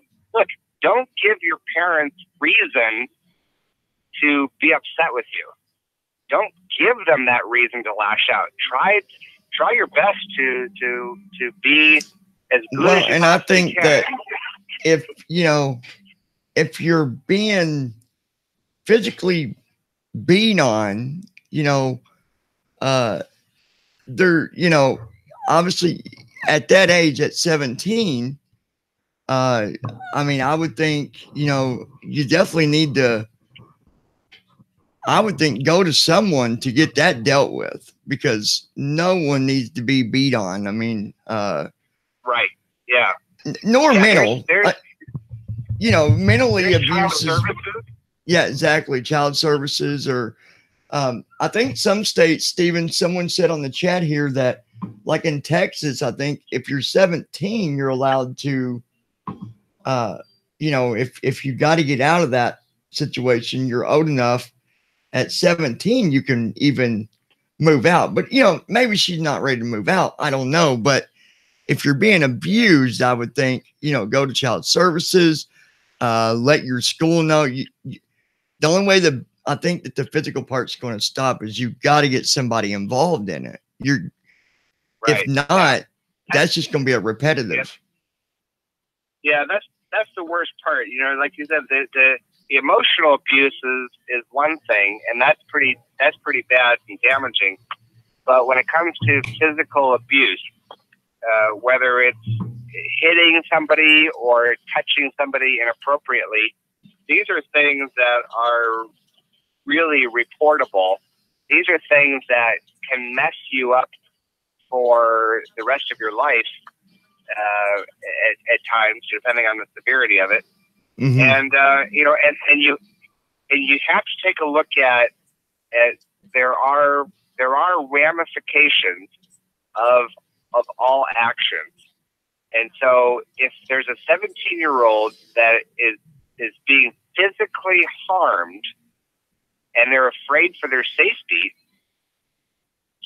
then they really do need to talk to an authority person, child services, and get, you know, they need help, and their parent that's hitting them needs help.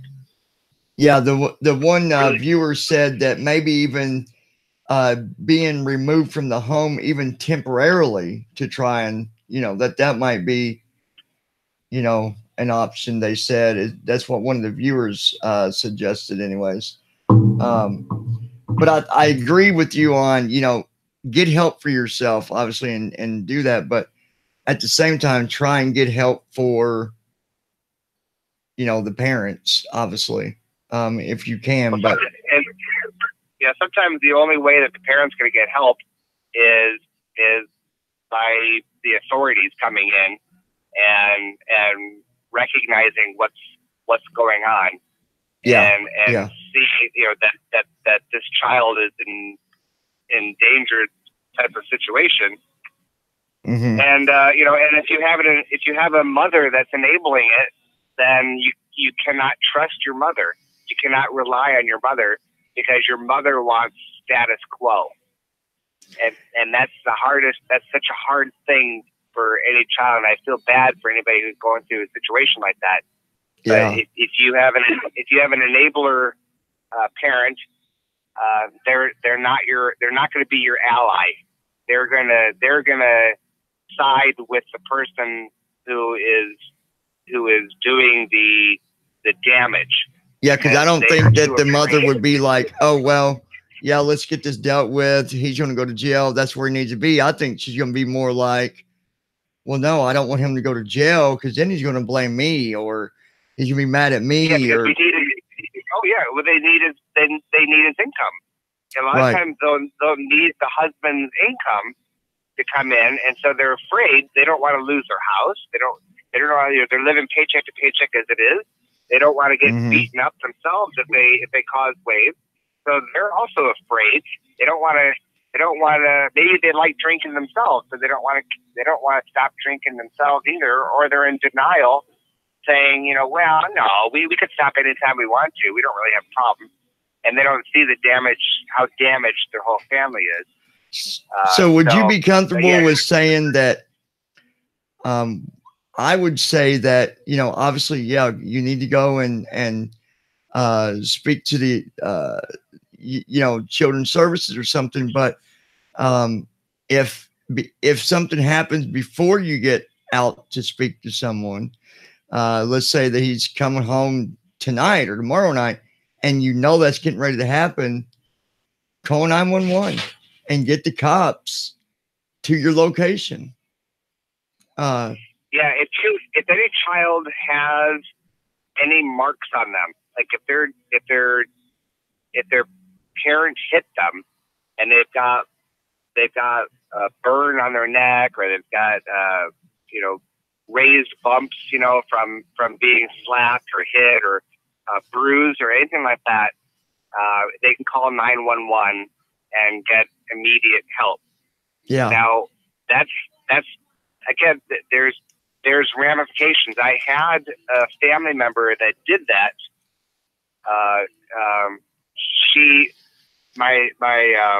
One of my family members went to go remove a necklace from her daughter.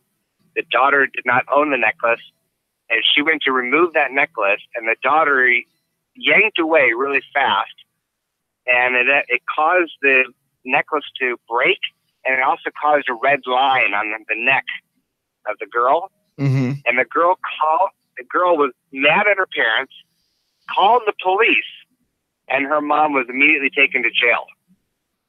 Oh yeah, the mom did nothing. The mom did nothing wrong. She really shouldn't do anything wrong.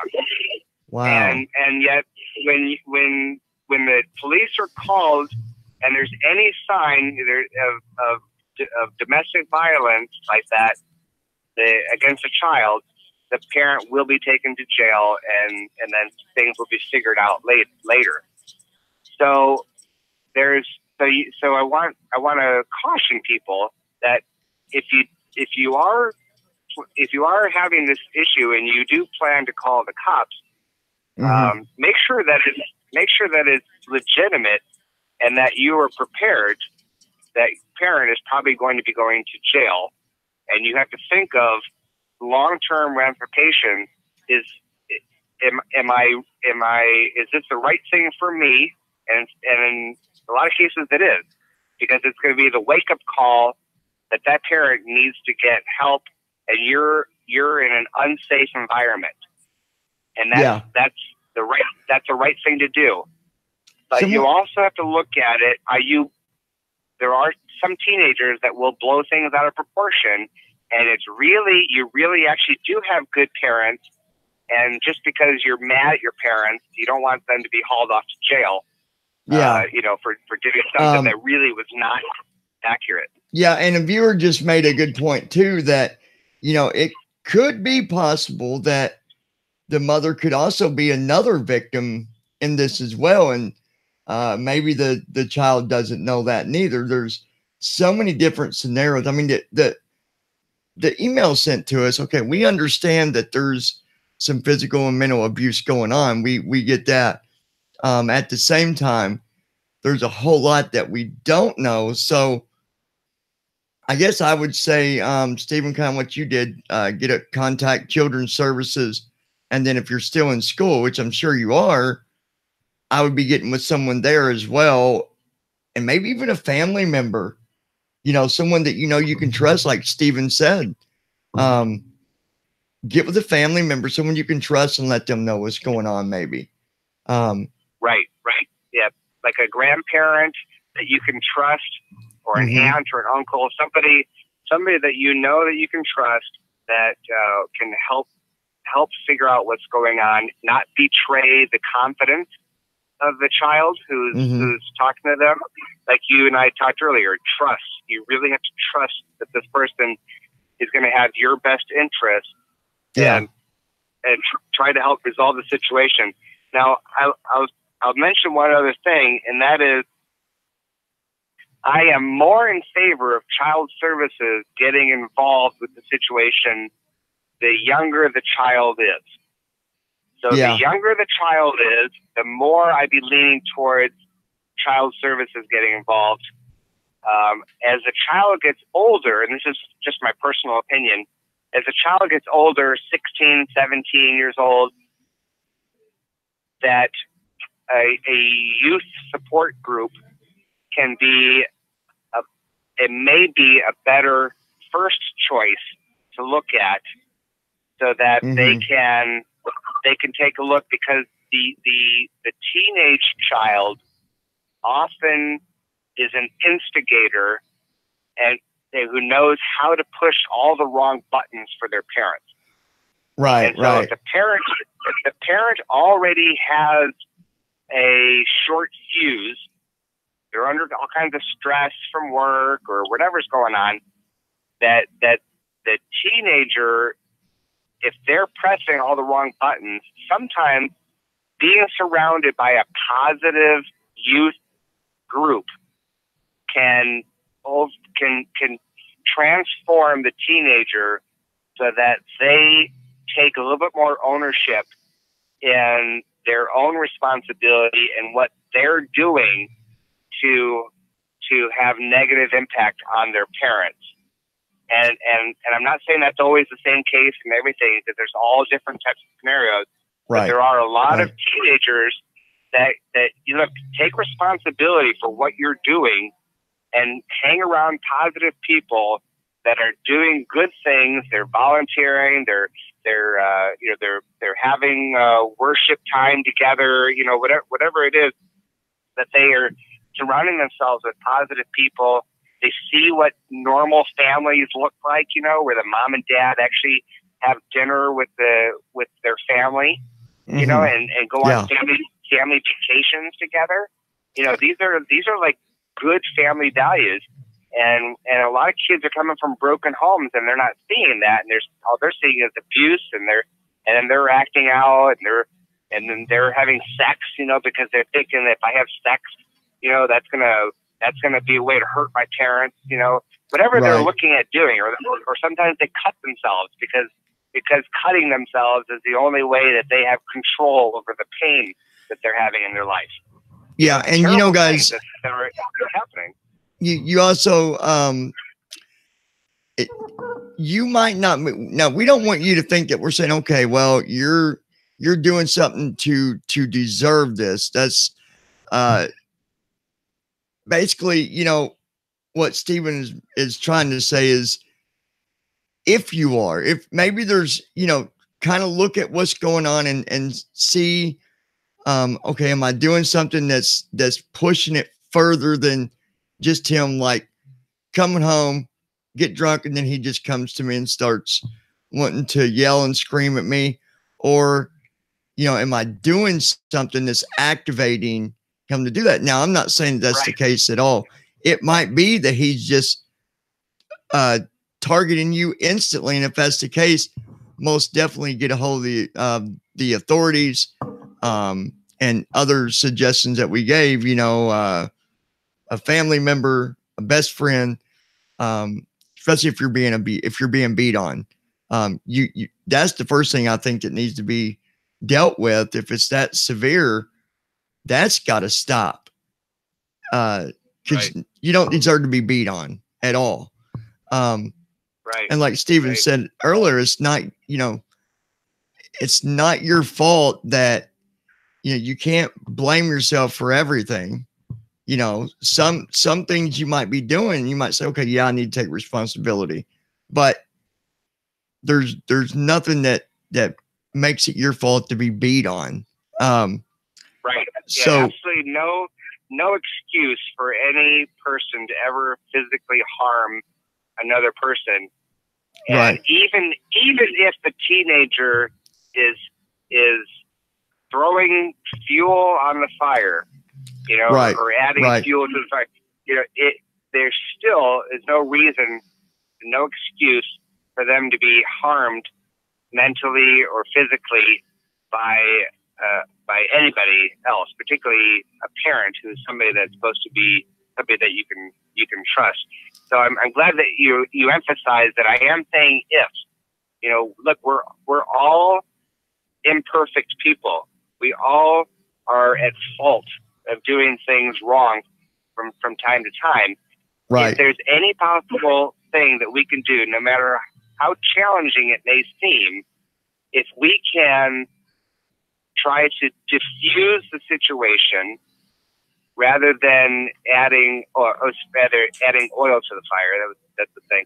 So rather than, you know, than causing problems to happen, sometimes we have to, we might know that we're right, but like I've recently realized with my own fiance, is that I have to remember that I don't always need to be right. And sometimes if she's having a bad day, and then we're talking, and all of a sudden, like, for whatever reason, you know, she's being upset with me and she disagrees with me or whatever, and it's like, I know 100% that what I'm saying is right.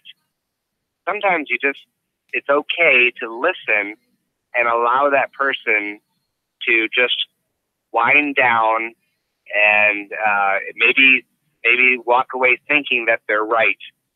And you Yeah, don't have because to I mean, prove your otherwise point. you're throwing water on a grease fire. You know, it's just making it worse. Yeah, you're just making it worse. Just make it worse. Sometimes, as she said, Stephen, sometimes you just need to learn to be quiet. So I'm still learning. You know what I mean? Like we're always developing. We're always learning. You know, if we're not learning, then we're just becoming stagnant. You know, and that's not a good thing. And so, you know, I would you're right, suggest the bridges. that anybody who's going through those problems at home, take responsibility if you possibly can to diffuse the situation, but recognize, okay, when is it enough? When is it I've got to get out of here? I need to get help.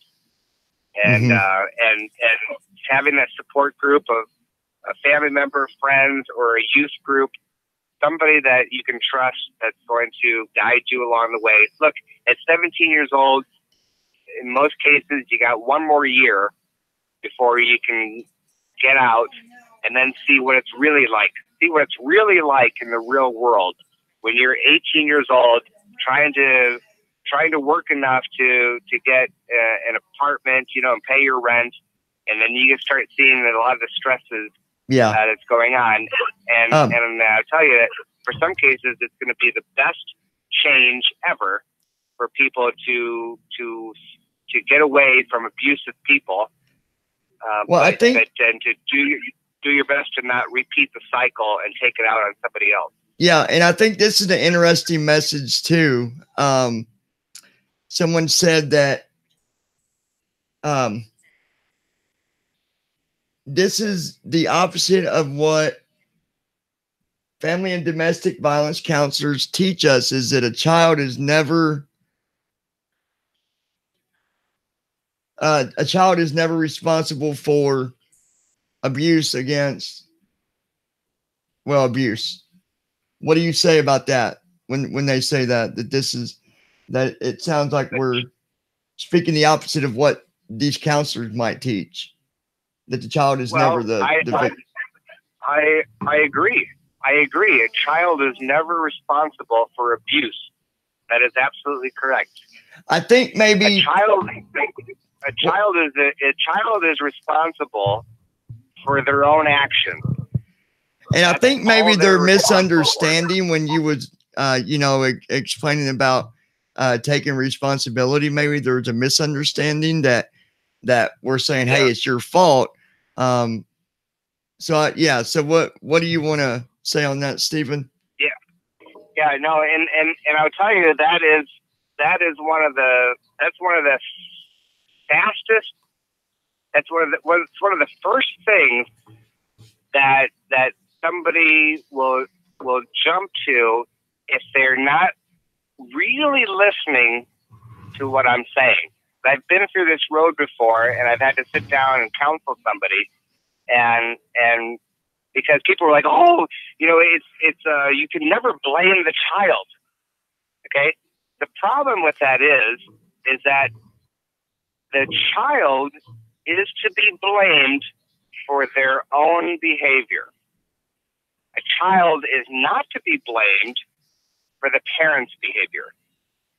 Okay, so make sure that's crystal clear to anybody who thinks that I'm saying anything other than that. Because a child is never to be blamed for their parents abusing them. A child and an adult are to be held responsible for their own actions. Period. Right. Well, and I was a huge significant difference between what the person wrote there and what we are actually saying. A huge difference. And I was reading some more into the email that I'd read, because I didn't read the whole thing. It's a long email. They had spoke about I'm just going anonymous. Okay. Anonymous said that, let me find where it was here. Right here. I think my dad might be angry with me a lot because of my boyfriend. He doesn't like him, but I didn't meet my boyfriend up until just last year. And this physical abuse had been taking place for a very long time, way before him. So I don't think it's the boyfriend. I mean, I don't know 100%. I can't say the boyfriend is why the dad's doing this, but maybe I don't know. I don't have an answer, Stephen. I don't know.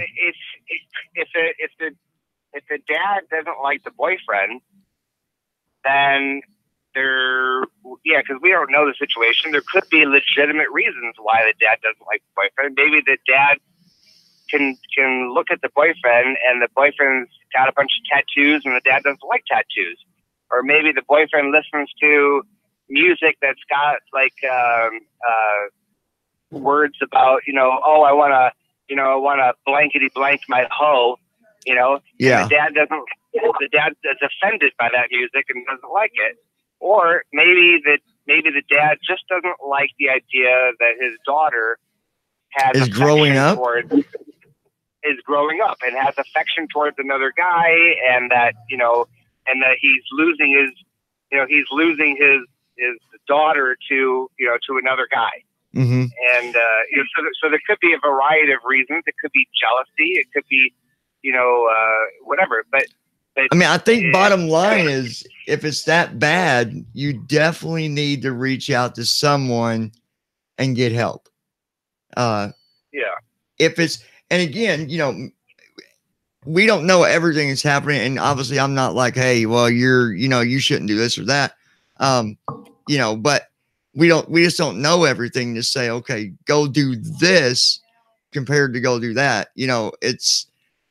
If you're being beat on, you need to stop that. That needs to stop right now. And I will say that the boyfriend could actually be a really positive influence on this girl as well. And maybe he comes from a higher family, and the guy looks at the boyfriend and thinks, you think you're all better than our family. Yeah, maybe he feels challenged. I mean, he feels challenged, that this guy maybe has nice parents, and so he's like, well, our family doesn't live up, and you think you're better than us and whatever. So we don't know what the situation is. And you guys, the viewers, I really like when you guys, it's good that you're speaking your feelings on this, because then that allows Stephen to collaborate and really make sure that, everyone's understanding what he's saying. So it's good that you guys are also speaking, whether, if you don't agree or you do agree, it's good you're speaking out your feelings. I just want you guys to know that it's not, like the one talking about the child, never being a victim. It's good that you said that, because then that allows Stephen to really point out, look, this is what I mean by that. Don't take it, wrong. So right. We just want you guys to know, it's okay to speak how you feel. It is. It's okay. We don't want nobody thinking, well, I better not say that. But I always say communication is key. And if you're talking to somebody, look, I have a general interest in helping children out. I've written books. I've gone out and I'm talking to teenagers and children, and I'm trying to encourage them. And if I say something and you're thinking, geez, that doesn't sound right at all, then it's a really good idea to reach out and say, hey, did you really mean this? Because this is how I took it. And it gives me a chance to explain where I'm coming from, because certainly somebody who's in my position wants children to be safe, wants kids to be in a loving, nurturing environment. And sometimes that means that they have to be taken out. Yeah. One of my sisters has fostered over 100 children. She and her husband have taken in over 100 children to their home, taken them out of abusive situations. They have adopted 6 of these foster children over the years, one child has a brother. One child has a cigarette burns on their arms from their parents putting their cigarettes out on them. Yeah. And just horrible things these kids have had to endure. So I'm a huge proponent on doing whatever I possibly can, and I'm hoping that long after I'm dead and buried, that my Junga books will still stay on the shelf of kids, inspiring them to do the right thing and help people out. But I will always say, and this is one thing that it's gotten me into some debates with people, that I am a huge proponent of people taking ownership and not always blaming other people. Right. And I think that there was a huge misunderstanding, because we had a chatter say that, and this really opens up a completely different door. If a child is being beat on and raped, they are not responsible. Well, no. And that, like I said, that huge one means, number one, I have no idea other than what I was able to read, and Stephen has no idea other than what I was able to read to him. I think when you get into that, though, when it gets into rape and stuff, you're talking about something totally.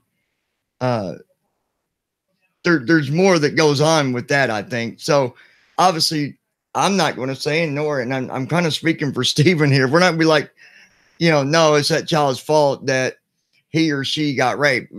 Obviously not. We're not saying, oh, yep, that's his or her fault, the child's fault. I think there was a huge misunderstanding there. So go ahead, Stephen. I just wanted to read that to you. Someone had chatter had put that, so I thought I would relay that to you. Yeah, thanks. Yeah. It's such a key thing that there are so many gray areas, but what is not gray is that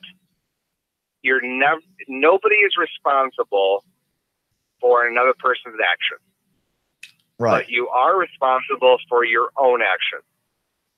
Right. So if you are a teenager and you are pushing all of your parents' hot buttons, and you're staying out after curfew, and you're not doing your schoolwork, and you're sleeping around, or you're yelling at your parents, these are all things that you, as a teenager, are responsible for, and these are things that you have control to change.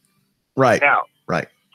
When your parent reacts to your bad behavior by hitting you or doing worse things to you, that is not your responsibility. That's not for you to be blamed for. That is your parent who is to be blamed for their own actions. Right. Right. So it's a huge, very important thing that nobody crosses that line and thinks that we are saying anything other than that. Right. And that is, right. we're all responsible for our own behavior. So if I say, Johnny, you're responsible for your own behavior, and then you go out and you go to an unsafe neighborhood and you end up getting beat up because you were in the wrong neighborhood, you were responsible for driving in and walking through an unsafe neighborhood. That was your fault for driving there and walking in an unsafe neighborhood. That's what right. you have control over. But right. you're not at fault. You're not at fault for being beat up. Right. You're not at fault. We can't say, well, you're to blame for those people coming in and beating you up. We can only say that you should not have been there, and that was right. your fault for being there, but you are not to be held responsible for anybody else's action. Yeah, exactly. And when you know, you speak on, understands that. Yeah, I hope you guys do understand that, because you know, like just even the one issue there with and man, there's it's such a big crime too. But you know, rape, you know, obviously if you are a child, let's say 12 years old, and you know, something bad like it happens to you, that didn't mean that me nor Steven said, okay, well, because you didn't do this, you deserve for that to happen. Obviously not. That was something totally different. That wasn't even on the, you know, that wasn't even on the agenda or the topic of what happened. This was just speaking on, you know, abuse in general, you know, mental and physical abuse in general.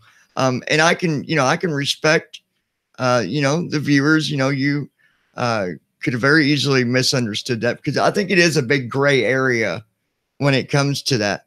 But the way you're pointing it out is really, you're pointing out the ethical view of it, you know, that like you said, if you go somewhere where you know that it's violent and you decide to go there anyways, and something happens, it's your fault for going there. Now, as he said, it's not your fault that a group of 6 guys or a gang came up to you and beat the crap out of you. That wasn't your fault. You didn't deserve that, you know. So I think it's clear that, you know, it's such a gray area, Stephen. It really is. And I can see where this could be. I'm sure this isn't new to you, correct? I mean, with the debates. Yeah, no, it's not new at all. And the fundamental thing that people, if people can take out of this, is that we are responsible for our own actions. Look, if I spilled boiling hot coffee all over my lap, Mm-hmm. and then I go ahead and I sue McDonald's for millions of dollars because they gave me hot coffee, it really was my responsibility. It really was my fault that I spilled coffee on me. It wasn't the restaurant, that the restaurant happened to be serving really hot coffee.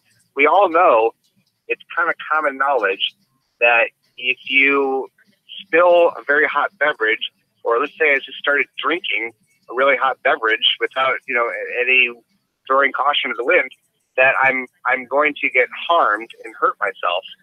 And so I was disgusted by that whole McDonald's suit that came out, you know, a couple of decades ago, I think it was now, of where that person won, you know, tons of money. How a jury awarded that person, you know, money for that is beyond me. But because it takes the responsibility away. I've been on jury. I don't know if you've been on jury before. I've been on jury duty where this woman, she was walking backwards, helping a friend carry a sofa. She was walking backwards, and she stepped on something that where she wasn't watching where she was going. And because she wasn't watching where she was going, she hurt her ankle, and then she decided to sue the building. She sued the city. She's suing all these people because she took no responsibility in where she was actually walking. Right. And, you know, and so look, what if there was a dog laying there and you stepped on a dog? I mean, how are you not watching where you're walking? Where's your and fortunately, the judge threw it out. They actually settled. They settled out of court because it became obvious to everybody that she just was trying to. She was unemployed. She was trying to make money off of the system, and many people, unfortunately, are very sue happy. But I'm a huge proponent of people taking responsibility for their own actions and to not be blamed by anybody else's actions. And you you repeated back the story that I shared, and you said it just absolutely perfect, about, you know, people not being responsible for somebody who beats them up, but you Right. are responsible for the fact that you should know better. You know, God gave you a head. Use your head and know that you're really not supposed to be in that area. You shouldn't Right. be walking around in an area that you know is a dangerous area. Mm-hmm. And Yeah. you know, and then just because you've used the word rape a couple of times, Mm-hmm. I know that we really haven't talked about any scenarios when it comes to rape, but it's such an awful, disgusting thing. It is. That if somebody is ever violated in that way, that they definitely need to reach out to authority ASAP. There is no, well, I'm going to talk to my youth group about it, or, well, I'm going to talk to a trusted family member. No, if somebody is being raped, you have a person that has serious mental problems. Yes. Yeah. That's the raper. The raper has serious mental problems. That person is a danger to you and to society. They have to be removed. Yeah, because if they're doing it to you, they're going to do it to somebody else. Right. You know. And maybe you know, maybe they'll do you. You know, maybe they're going to rape you once. They're going to rape you. I'm sure. I would imagine that if you raped once, raping the second time is going to be easier. So if you raped even once, that person needs to be taken away, and there has to be corrective action that the law has to take against that person. That whether it's a child or an adult, the victim needs mental counseling fast. Yeah. So, Stephen, what I'm going to do this time, the number thing didn't work out. So I want you to, I'm looking at the ones that were here and active tonight. So that's a total of about 10 people. I want you to throw a number at me between 1 and 10, and whatever number you pick, I will have that person. Okay. I've got them listed here. So go ahead and pick a number. Okay. Between 1 and 10. Yeah. I'm going to go with 10. I'm going to go with 10. Number 10. Okay. So, all right. So I'm going to need Mr. Wolf. I'm going to need you. I didn't write these like in the order you guys came in. That's too hard for me to do. I just wrote down as I seen all the different names. Wolf, I want you to contact me so we can send you. I'll be getting with Steven tomorrow, and we're going to get this book for you. And he'll be glad to sign his name in it. If you want it wrote a different way, put it in the email how you want him to write it, or who you want him to write it to, and give me a shipping info. Don't need no billing, none of that. The lounge is going to purchase the book for you. So email me loungingwithjohn@gmail.com. And then Steven, tomorrow, are you going to be available sometime tomorrow? I could call and do this order and have you help me out with that. Yeah, I'm going to be. I'll be working tomorrow, but certainly just reach out to me when you get a chance, and then I'll call you back when I can.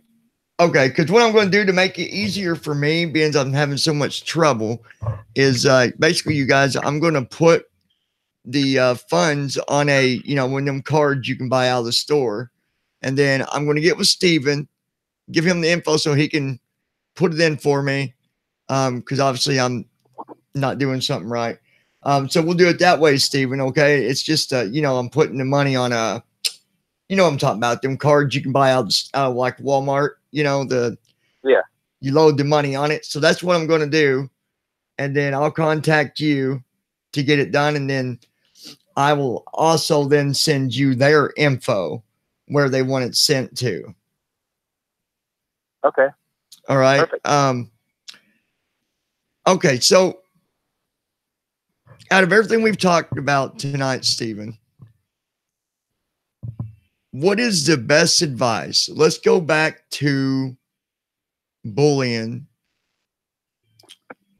in general. If someone asks you for advice, what is the best advice you give someone, or what would be your best advice that you would like to give people tonight if they're going through something right now? What is your best advice? Gosh, I would say my best advice to somebody who's being bullied right now is to try to remove themselves from the circumstances where the bully has access to them. So sometimes it's a boss that's the bully. See, there's so many different scenarios. It could be talking about adults. It could be talking about children. There are bosses that are bullies. There are situations where it's your older brother, so you can't remove yourself from that situation. Right. So right. So what uniformly can be done is for the person who is being bullied is to find ways to work on improving their own self-esteem. Right. So counteract whatever the bully is doing. Try to minimize your exposure to the bully, but do whatever you can to maximize the positive influences in your life. Focus on the positive people that you trust, and work on reading self-help books. Have a daily affirmation. Read the Bible. There's a variety of different things that people can do to try to put positive information into their brain, and just like there's a balance of weights, when you've got a bunch of negative stuff and the balance of weights is hanging down on one side, the scale. Yeah. And so you have to fill something on the positive side to balance it out. Otherwise, your whole life is being surrounded by the negative stuff, and then you're believing the lies that people are saying, and you're thinking that you're no good, whatever. And all this stuff is all this cesspool that's weighing down that scale. And so what can you possibly do to help yourself? You got to start loading up the other side of the scale. You got to seek out positive influence. You got to volunteer your time to help out at a shelter, or go help a community group, where you go out and clean up the neighborhood. Mm-hmm. You do good things to help other people out. You seek out family members that you trust. You go to the youth group if that's the right scenario for you to be involved. Go to church or any other form of worship, because that's a great area for communities. Mm-hmm. Whether it's a synagogue or a church or a temple or whatever, you go there and you're around these are all positive people typically. There are hypocrites in every scenario. But, you try to find the people that are going to balance out. And look, I've been in sales most of my life, right? I'm actually I work for a company where I do mortgages.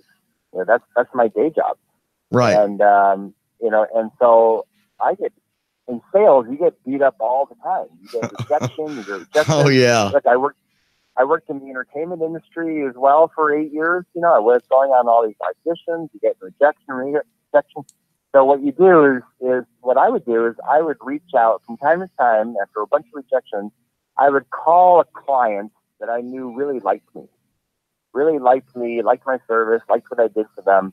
And I would just talk to them and ask how they're doing. And they'd be all happy to hear from me. And that was helping me with the scales balance to add more positiveness into my life. And so somebody who's being bullied right now, that is one thing that you can do is find ways that you can You can avoid the bully, stop hitting their trigger points if that's one of the things, and then also seek ways to balance the scale and actually have it much more heavier on the positive side than on the negative turning side. A negative into a positive. I mean, it's key component. So that's my advice. Well, that's good advice, Stephen. We definitely had a good show tonight. A good amount of information on bullying and abuse. And I just hope that those that listen, I hope that you can apply this somehow or another into your life if you're going through any of this stuff that we spoke about tonight. We talked about a lot of stuff, bullying and abuse, and taking responsibility and learning more to be positive and introducing positivity into your life. I think that all these things that Stephen spoke about tonight are, it makes sense when you look at the scenarios, and there's so many different scenarios that obviously every situation is different. I get that. Stephen gets that. And I think that most of you, if not all of you, get that every situation is different, but I think positivity is a good key component to trying to turn things around. Last question I got for you tonight, Stephen. I don't see this one very much, but someone asked me this the other day. So I'm going to ask it to you because I didn't know how really to answer it. They said, what do you do to help a bully? How do you help a bully if they're not recognizing that they got a problem? How do we help the bullies if a bully is a victim? How do we help them?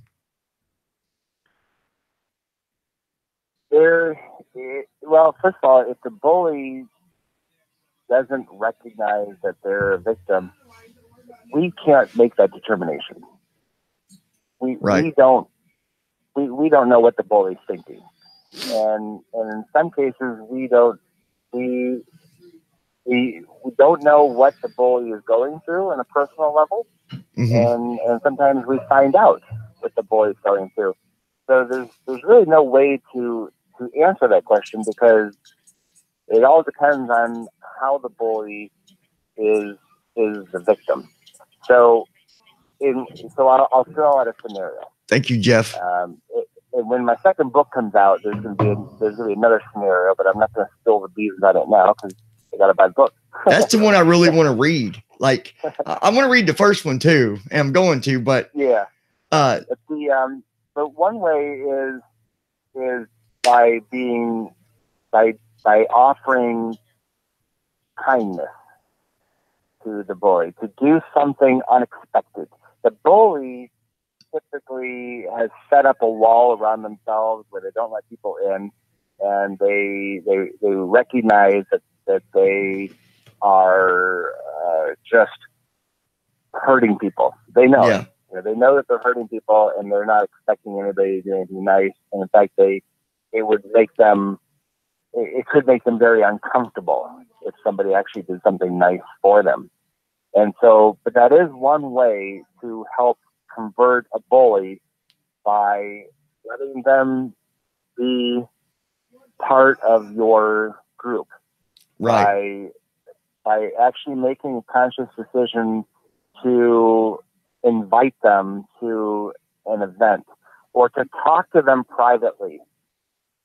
Bullies, when I was younger, and this is kind of a bummer, but I had guys that would be my friend when it was just the two of us. But then as soon as other people were around, they would pick on me and laugh at me just like everybody else would, because that was the cool thing to do, because I was the easy target. Yeah. And it really did hurt me a lot to think that this person would actually have a nice conversation with me when it was just the two of us. and then all of a sudden they're laughing at me, and you know, when they see like somebody else picking on me. And so in some circumstances, to help a bully, it would be to try to have some one-on-one time with that bully, because that's the best chance that you'll get to have them actually open up and talk to you, because they would never do it with any of their other friends around. Yeah. But an act of kindness to a bully could actually help transform how the bully thinks about you, and maybe you're not the bully, maybe you're not actually the victim, but you recognize that this bully is bullying other people. And so one thing again that you could do is talk to the bully on a one-on-one basis, and say, hey, why are you treating so and so that way? Yeah. And yeah. start being a positive influence on that bully's life, and help them realize that what they're doing is bullying, what they're doing is wrong. Because sometimes they're just so into themselves that they can't see outside of it and recognize what they're doing really is wrong. Yeah, and that's you know, interesting. I like the way you put that. That's some really good points that you're putting out there. Stephen, when can we expect this book to be published? I would say the next Jenga book, I'm expecting it to come out hopefully in September or October. Okay. That's my goal. I'd like to get out in September or October so I could get it out, before the Christmas season comes on. And now my first book, Motivated to Act, is that's the first book that kind of thrust me into the whole anti-bullying movement. I do share a couple of personal stories of things that happened to me as a child, and that all is in Motivated to Act. It's available online on Barnes and Noble, and it's also available on Amazon. And what was the title on that again, Stephen? It's called Motivated to Act. Motivated to Act, Motivated you guys. To Act, yeah. And that was by Enchanted Forest Press. But if you put in Motivated to Act, it should pull up. You go on like Amazon or Barnes and Noble, and then of course, if you put my name in and Motivated to Act, it should come up. It should pop up, yeah. Well. And I think that if you guys read that one, I think that that's a good starter point to really start to, kind of walk behind Stephen as he's writing these books. That's a good starter point, I think, because he's given you an idea of what he's went through. And then, obviously the books beyond that are kind of going, into things more, detailed and covering more things. Cyberbullying. Well, I would like to point out though that the Motivated to Act really is for teenagers and adults. Okay. The Junga the Dancing Yeti books are for children. So they're not going to be real deep, insightful, life-changing types of books for anybody older than children, but they're very good lessons for parents to read to their children, and it allows the parents or the older sibling to actually go through the experience that Junga goes through and ask questions that could really allow the child to start thinking a little bit differently and start having empathy towards people who are different, or have empathy towards somebody who is being bullied, or to the bully themselves. So it's a way for families to get together and go through the book and share some really good life lessons for children, mostly age 4 to 7. which is a very young, impressionable age, a perfect time to get get some of these lessons ingrained into their mind. I remember someone asking me, they said, I wonder how Stephen came up with the name Junga or the title of that name. And I said, I don't know. I don't have an answer for that. It's a title. I mean, it's obviously one of your characters is Junga, right? It's funny. It's kind of interesting in a way. I wrote a story. I was on the set of a movie called Gangster Squad in 2011. And during the downtime, I wrote a story about a young Yeti boy. I had been in earlier 2011, I'd been in a film called Abominable, and I played the father Yeti. And so later that year, when I was on Gangster Squad, I wrote a story about a young Yeti boy and his grandma, and they go on a trip, and they meet this little red-haired girl named Heidi after a while. Anyway, I wrote that story in 2011, and then just kind of sat around, didn't do anything until 2014, when I really started writing a book called The Dancing Yeti Takes a Trip. And I still didn't have a name of my character. And I met another guy who also developed a children's character, and his character had a name, and it's called Norky. And he really strongly suggested that I come up with a name rather than just the Dancing Yeti. He goes, I like the Dancing Yeti. It's kind of a cool concept. He goes, but it'd be really neat if you had an actual name for the Dancing Yeti.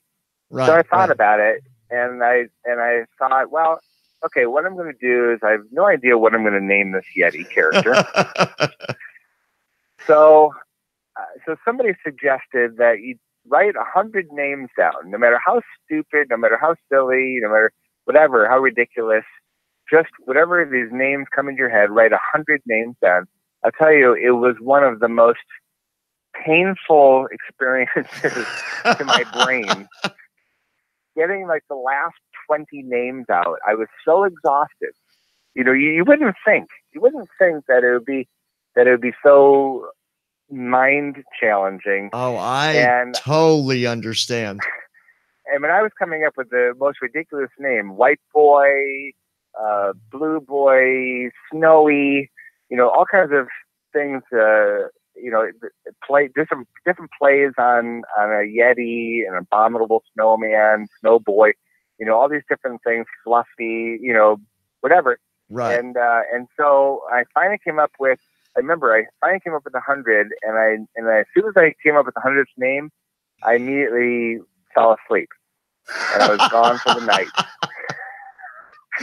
And I woke up in the morning, and I looked at my list. And for some reason, I had written Junga as the #1 name on my list. And wow. I thought, I don't even know why it popped into my head. 99. But then I thought, well, so I thought, you know what, I should look at, I went through the whole list and I kind of looked at it all, but it really, that name was sticking with me. And I thought, well, you know what, I should probably look it up in the dictionary just to make sure that it's not something like bad or whatever. And because you just never know, right? It could be something. Yeah, exactly. So I looked it up, and I found out that Junga is an actual region in India that is. They said that it gets particularly cooler weather that blows through there because of the winds that blow off of the Himalayan mountains. Wow! And I always felt that if there was going to be a Yeti out there, which there are, of course, we do know that Yetis do exist, right? Anyway, that they would live somewhere in the Himalayan mountains. And so I thought, okay, that is an uncanny connection, that this first name that I came up with, that I had absolutely no idea where it came from, it just popped in my head. And now all of a sudden I see that name has a connection to the Himalayan mountains. And so that's the name that I'm that I'm going with. That's awesome, man. I'll tell you what, names is such a challenge. Like when I do a video or a vlog or a podcast, the one thing that I beat myself up over the most is the name. They're just, it's just complicated because you want it to be, you want it to be perfect. You want it to be a name that sticks out. You want it, and same thing with you when you're writing books. You got to do a title that one will be catchy to the eye, catchy to the ear. There's all these different concepts, and I tell you, it's not easy. I was looking at, I wrote down some questions here like I always do. That way I'm not just stuck trying to get them from the board here. I will say this, Stephen, I think you'll agree. I think writing is such a good way to kind of relieve yourself too of stress. It's like when I write, I'm in my own little world, Sure. Oh yeah, sure. Absolutely. It's therapeutic. Yeah, definitely. And someone had asked me, and I never could really give them an answer because I'm not a professional book publisher. That's for sure. And they said, well, what do you got to do to be able to write a book? And the only thing I could tell them is just write. If you've got a story, write it and then go back and either you fix it or you have your editor fix it. I mean, I guess you write a book, you're going somewhere, have an editor to look it over. I actually own the publishing company, Confident Life Enterprises. That's actually my company, and I published the Jenga book, and I'm trying to publish the next Jenga book, and I have a new client that is probably going to be working with me to publish her book, and I publish books that are motivational types of books. So Confident Life Enterprises, I'm not going to publish a book on how to build a doghouse. Right. It's all they're all going to be within that theme of being confident and helping improve people's lives. And there is definitely a formula that I use, that I teach people that I work with to write a book. Mm-hmm. I use it for my books, and it's invaluable. I didn't use it so much on the Jenga books because a picture book is a different type of it's a different type of writing. But for writing Motivated to Act, it was an invaluable tool that I use, and I've taught it to other people as well. But now that I own a publishing company, it is something that I definitely would work with anybody that, if I'm publishing their book, they definitely would benefit by the coaching that I give them. It's just a way to keep yourself on track and to make sure that you don't go off on a tangent, and that you keep your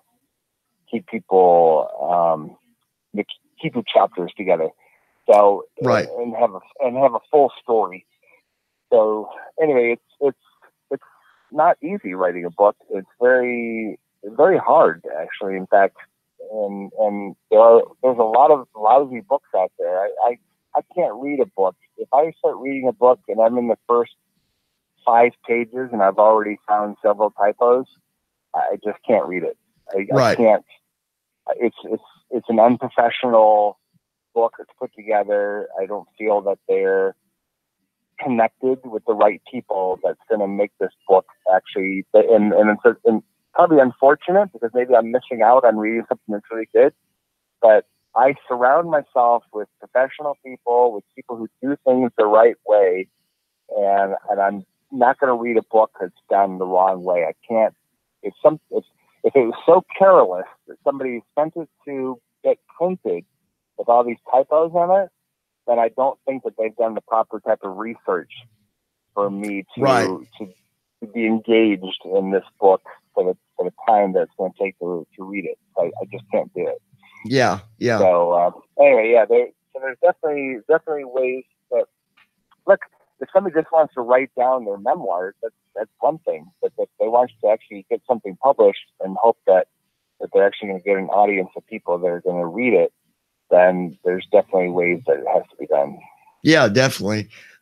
The only tip that I could give people, and I do it all the time, because the one thing that you had said was, about typos. I always go back and I'm talking just with like doing papers at school and all that. I always go back after I'm done, whether it's 2 pages on a 6-page essay or whatever. I go back after I do it. I fix things, and then I go back again, because you don't want it to be sloppy, Right. whether it's for school or a book or whatever. But anyways, if someone's serious about writing and you put the hard work into it, well, Stephen just gave you a, he does book publishing now. So if you're serious about it and you're writing something that's motivational, maybe, you never know. You just have to work hard and see where it goes. Yep. Stephen, I want to thank you, man, for coming on. We got to spend a lot of time tonight, and it's always valuable to me to have. Obviously, I love having people on the show, but I really love when I get people on that are professionals, that they know what they're talking about, and they don't beat around the bush. They don't sugarcoat everything. When it's a bad scenario, it's a bad scenario. You can't sugarcoat a bad scenario, but you can do things to get out of it, and you can do things to turn it around. But either way it goes, Stephen, you've been a great guest on the show tonight. I really do appreciate it. I will say this is the longest interview that I've ever had in my life. Yeah, and I don't know how good I'm at doing interviews. I don't know if I do it exactly the way that most people do. I mean, I'm sure some people have a different way. I guess you can kind of see this one as more of a kind of open interview. I guess it's I didn't have all the questions that most, some interviews might be, but I wanted it to feel natural, Right. Yeah. Look, if it wasn't going so well, we would have ended it, a long time ago. But there's good things that people wrote in, and it's very good, thought-provoking questions that people had and that you had. And, absolutely.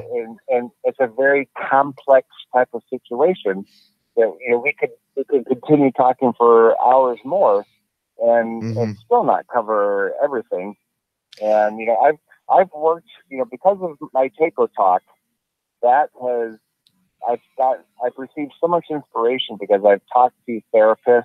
Like I'm not a therapist myself. I'm not a licensed therapist. Right, me either. I happen to be fortunate in the fact that I'm passionate about it, and I've read so much about it, and I've done all of the interviews of people who are family therapists, behavior therapists, and like when you see the Jenga book on the back of one of the books, it does have a testimonial from a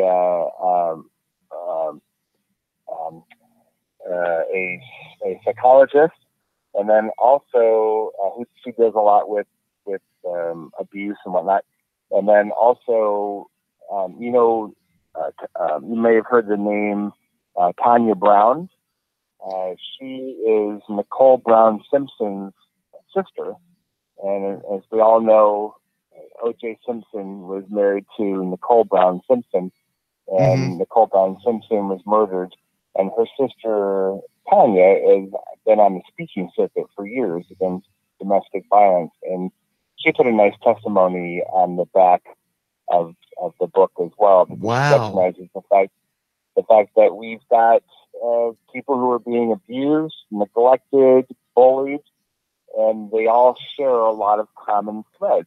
And so we're in the business of helping people. And when you surround yourself like I have with people who are motivational people, they get out there on the speaking circuit and they do these talks and they write these books, that inspires me. And I'm just an author who is doing his best to leave a legacy in the world and to leave it a better place and to try to help end bullying for many children. None of us will ever be able to end bullying. No. It'll always be there. It's just part of human nature.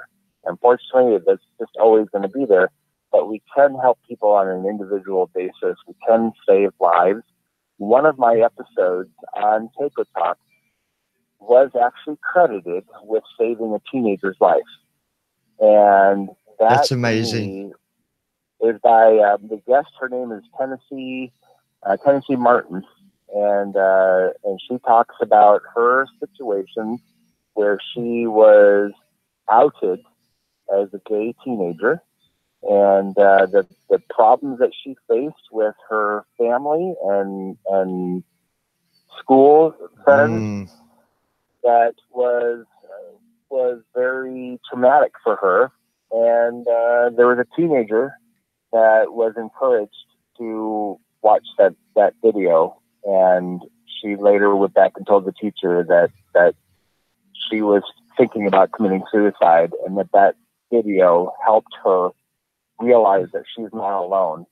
And so she saved it on her phone, and when she was feeling bad, she would just go back and watch the video again. So that's a cool thing to know that something that I've done has actually helped keep somebody alive. It's an amazing feeling, and I'll tell you, I've never been a professional, like fully like have a license or anything, doing my motivational podcasts and vlogs, and then really picking up on their trying to raise awareness for bullying.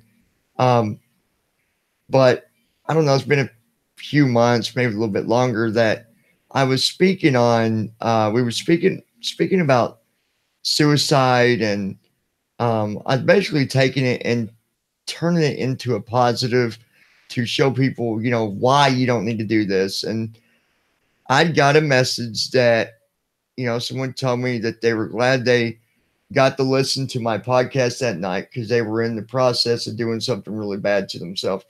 And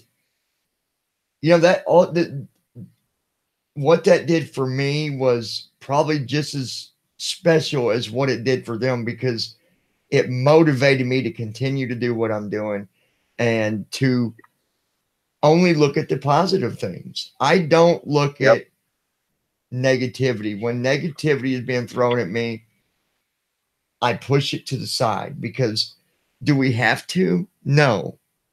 But if you don't, the negative will eat you up. It will drag you down to nothing, absolute nothing. And nobody wants that. So, yep. The other thing you said, Stephen, was you were speaking about the Toastmasters. I'm actually trying to get in contact with someone because, I do public speaking. Ever since I did public speaking at college, now I just want to get out there, but I want to do it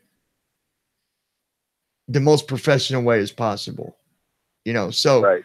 And I've heard so many good things about him. Then you brought him up again tonight, and I'm like, okay, I'm going to definitely stay in contact with these guys and see what I can do.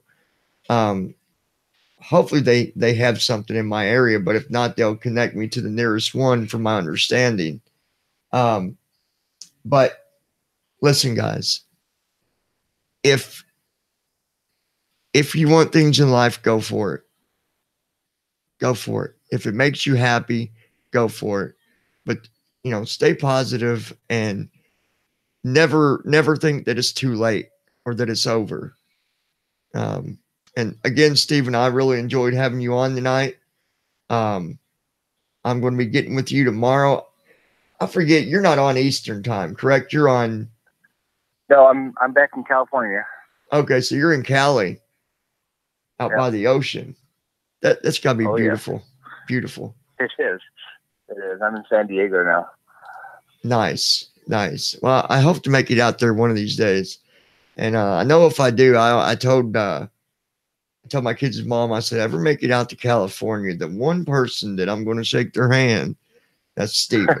I'm going to shake this guy's hand because I think we all, not like, I'm not saying I'm, that I'm a superstar, because I'm definitely not.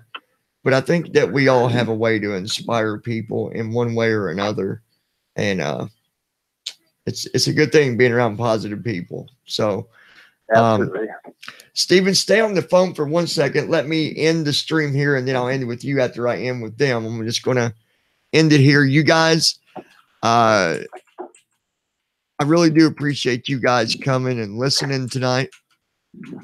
Like Stephen said, it was good to have all of your different opinions.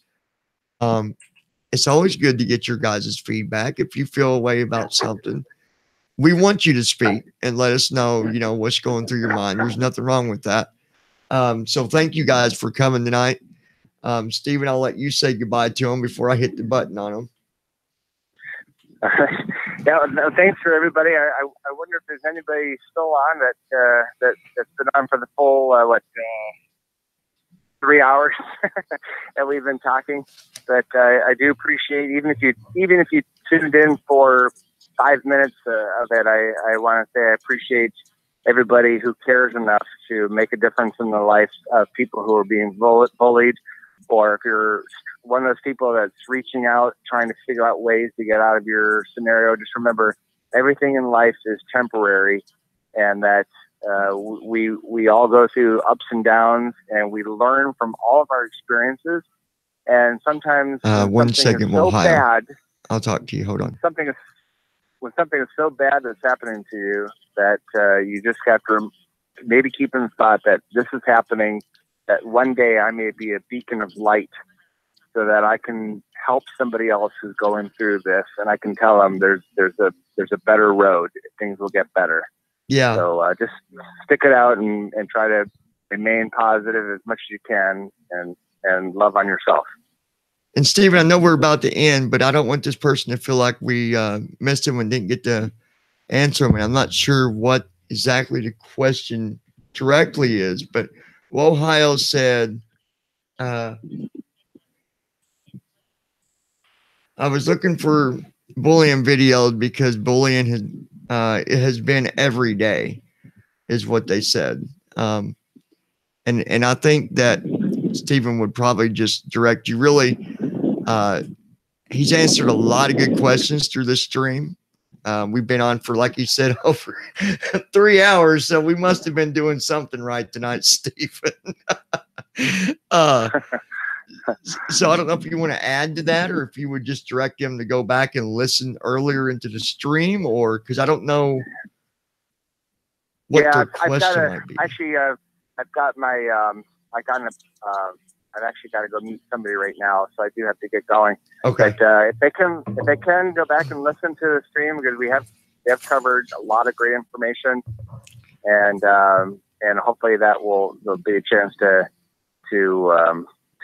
seek their answer. Yeah, we covered a lot tonight. And if somebody, if they send out a message I'm on Facebook Messenger, and so if they want to reach out and say something to me there, I have actually on Facebook there, my anti-bullying page is called Tako Talk. So if you go to Tako Talk, which is the name of my YouTube show, you can go on Tako Talk, and that is my anti-bullying forum. And you can ask to be a member. I'll let you be a member, and you can ask your question there, and or you can ask it privately if you need be. Very nice. Go from there. Very nice. I will be posting that link on the comments down below later. Guys, so you got it there as well. I'm going to try to get all his links and I'll put them in there. Stephen, I want to thank you for coming on the show again tonight. I'm looking forward to bringing you back in the future sometime, but until another time, you take care, sir, and have a wonderful night. And I will message you tomorrow to get that book going. Okay. Thanks, sir. All right. Thank you. Take care, everybody. All right, guys, there it was, a live stream, 3-hour interview with Stephen Tako. And it was a good stream. I know it was long, you guys, 3 hours. It was a long stream, and I know there was a little bit of misunderstanding, I think, or confusion there. And obviously, Stephen's not he doesn't want anybody to think that he's saying, hey, if you're a child and you're being abused, that it's your fault. I think more, well, if you go back, you'll listen, and he kind of cleared that up. I think it got confused that, we was talking about the girl that emailed me, and then we kind of rolled over into the general view of what to do. So I think it kind of made things a little confusing. I do want to thank the Bridges and everyone else. Shauna, I don't know if you made it through the whole thing. Hopefully you was able to stick with us. King Taco, Jeff, all of you guys. Ohio, I don't know if you're still with us or not. But definitely go back and listen to the stream. It's a long stream. I understand that, but maybe it can help you out. I do want to say that if you ever feel,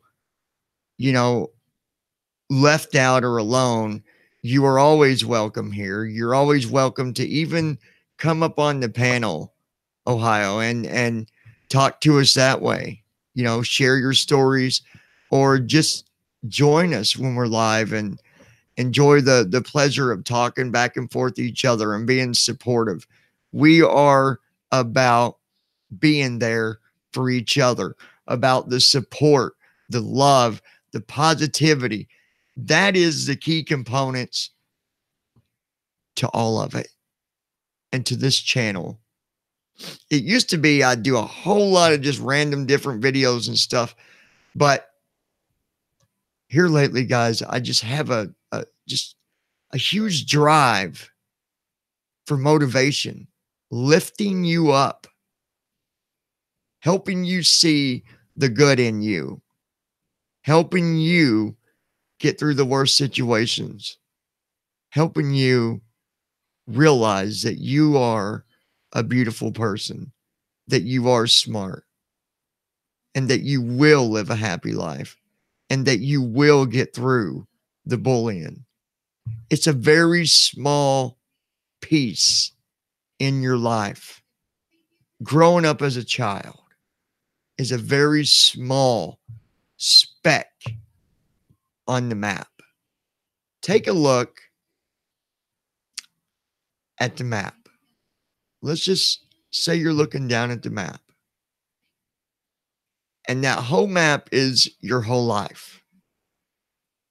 Take a look at one of the small areas on that map, like let's say Ohio. Take a look at Ohio. Now look how small that is compared to the rest of the world. And the rest of that world is your life after you live the life of being a teen / Ohio. When you get through it, it will change for the better. And we believe in you here. You're not just a viewer. You're not just a lounger. You are part of the family here, and we love you. And that goes to all of you. I don't claim to be perfect because I'm not. I do make mistakes because I'm a human. I still learn lessons. We all do. You'll always fit in here. I want to thank you guys for listening tonight. And thank you for being a part of the lounge.